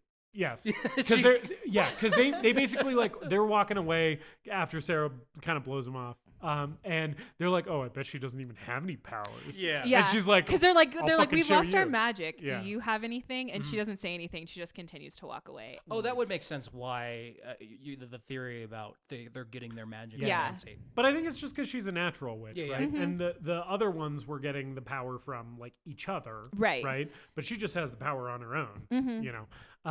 But yeah, she does in fact still have powers, and And we get a great scene of her hair flying backwards and the clouds coming in, Yeah. and there's like a thunder. Yeah. This is a moment, this effect and just the acting in the scene is just another thing where I was like, this movie is so Buffy the Vampire Slayer. Yes. It feels very Buffy. You can hear the opening titles. Yeah. And yeah, so then the branch falls down. They're like, oh shit, she's a witch. She's still got the power. And yeah, that's the end of the oh no, that's not the end of the movie. It's Fairuza Balk Yes. in an asylum. Yeah, she's strapped down to a bed like she's Reagan from The Exorcist. Yes, And she and is she's playing the screaming. part of Yeah. Reagan from The Exorcist. Yeah, and she has the cuts all over her face. Yes. And there, yeah, it's funny because there was a moment where I thought this looks like The Exorcist with Yeah. how she like turns her head. Yes. And she just keeps saying, I'm flying. I'm Yes. flying. No, I can fly. Which, by the way, the scene with Sarah and Bonnie and Rochelle, I'm sort of whatever on as an ending to this movie. I'm like, okay, fine. Yeah, to me, it's kind of it's another one of those areas where I think the movie struggles with the tone. However, the Nancy scene, banger ending. Yeah, in Yeah. my solid opinion. ending. I really, really love this last scene with her. I love how eerie and unsettling it is. I love Fairuza Balk's performance in this last scene where she is like manically like, I'm flying. And she's like laugh crying. Yeah. You know? And then It- when she gets her injection, she goes, ow. Yeah. It's great. And I think ending on her is the strong choice and makes the ending of this movie work for me a lot better than if we didn't have this last little cap on it with her. You know, if we ended with Sarah and Bonnie and Rochelle, I'd be like, meh. But then we end on that Fairuza Balk scene and I'm like, all right, let's fucking go. We're watching The Craft, baby. And that's The Craft. That's The Craft. Woo. Audrey, Yeah. moment of truth. Is The Craft the greatest movie ever made? I do think this is the greatest movie ever made. I think and I think this stems from being a girl possibly, is the fact that I don't know, there's just so much about like the female power of it. Like there's female friendship and I know that friendship dissolves at the end. But like you see that throughout and it feels weirdly relatable as a woman to watch it and just be like, hell yeah, that's us. So Yeah. that's why, in my mind, it is the greatest movie ever made. Okay. Thanks for bringing it to us. Of course, we've both seen this before. Yeah. It was great to rewatch it. Had fun revisiting it for sure. Yeah. But Justus, Yes. did you have enough fun revisiting it that you think The Craft is the greatest movie ever made? David,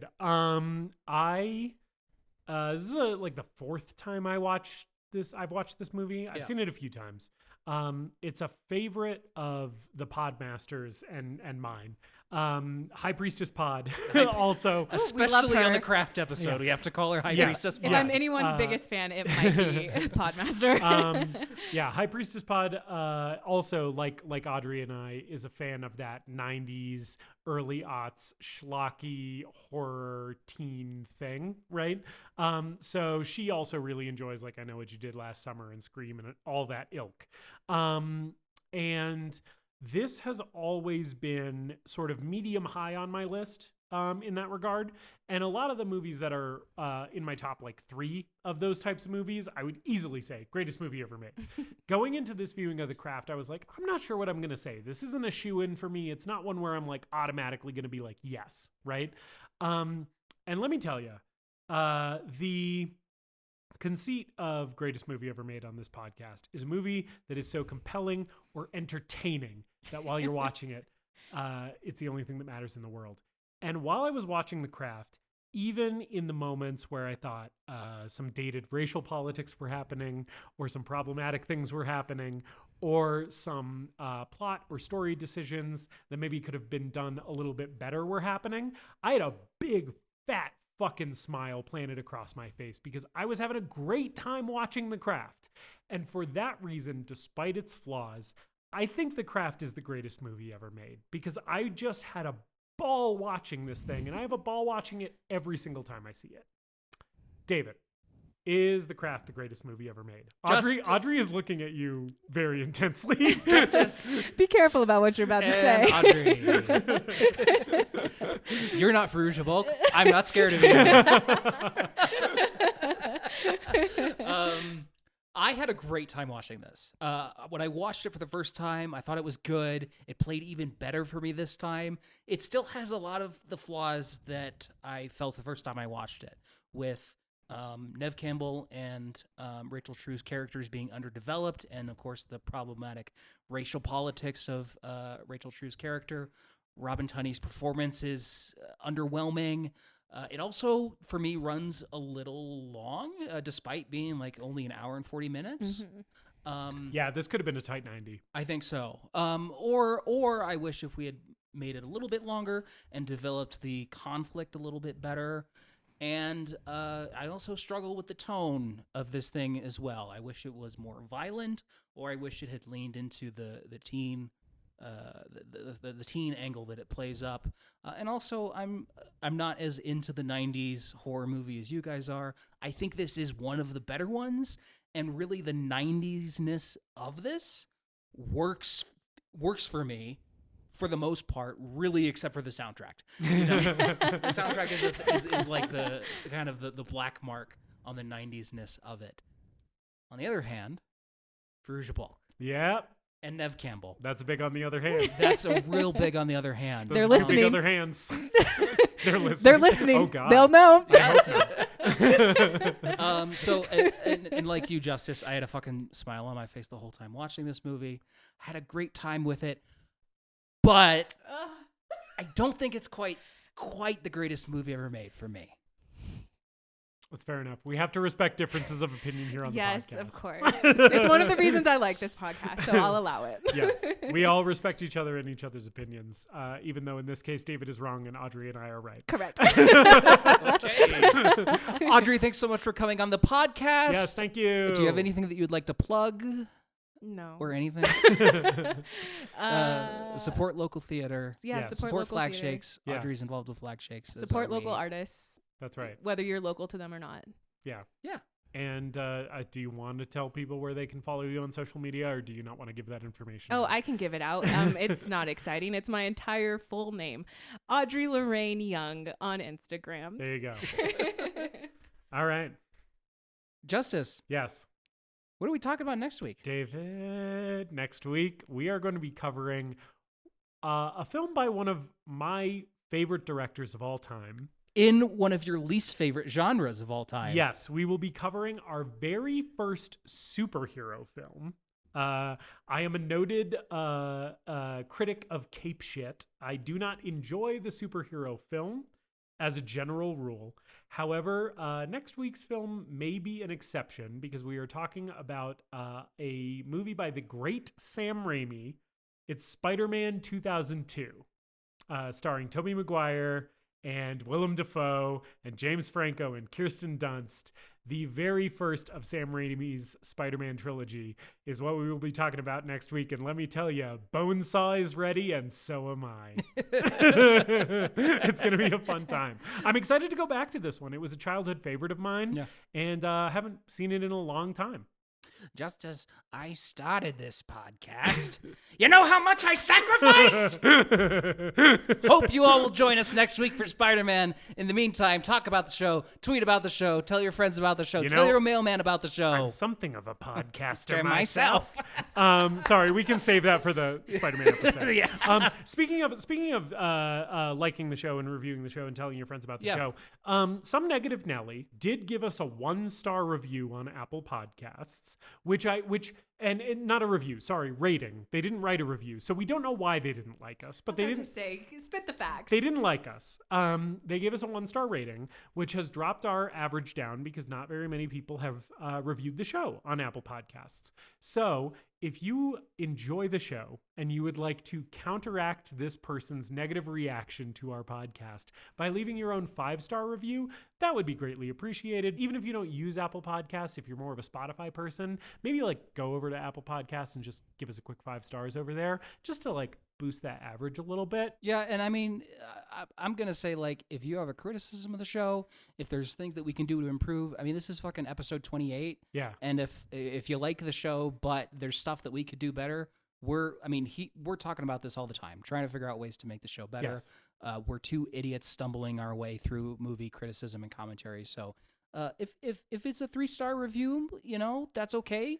maybe give us some constructive criticism along the way. Or even better, don't leave that review. Just email us at thegreatestmoviepodcast@gmail.com or hit us up on social media at TGMEM_podcast and tell us what you would like us to change so that we can implement your suggestions. And then later on, you can give us a 5-star review when we have taken your criticism.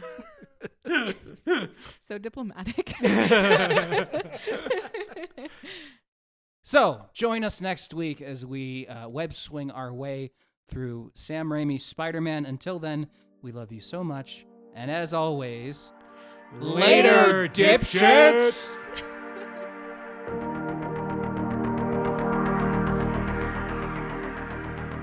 We hope you enjoyed this episode of The Greatest Movie Ever Made. Please remember to leave us a rating and a review, and to subscribe to the show wherever you listen. We appreciate you supporting the show and spreading the word. Tell your friends to listen, tell your enemies to listen, tell your mom to listen. If your neighbor has an unsecured Bluetooth speaker, connect to it and play an episode. You can follow us on social media at TGMEM_podcast. And if you've got a movie that you want us to talk about, send us an email at thegreatestmoviepodcast@gmail.com.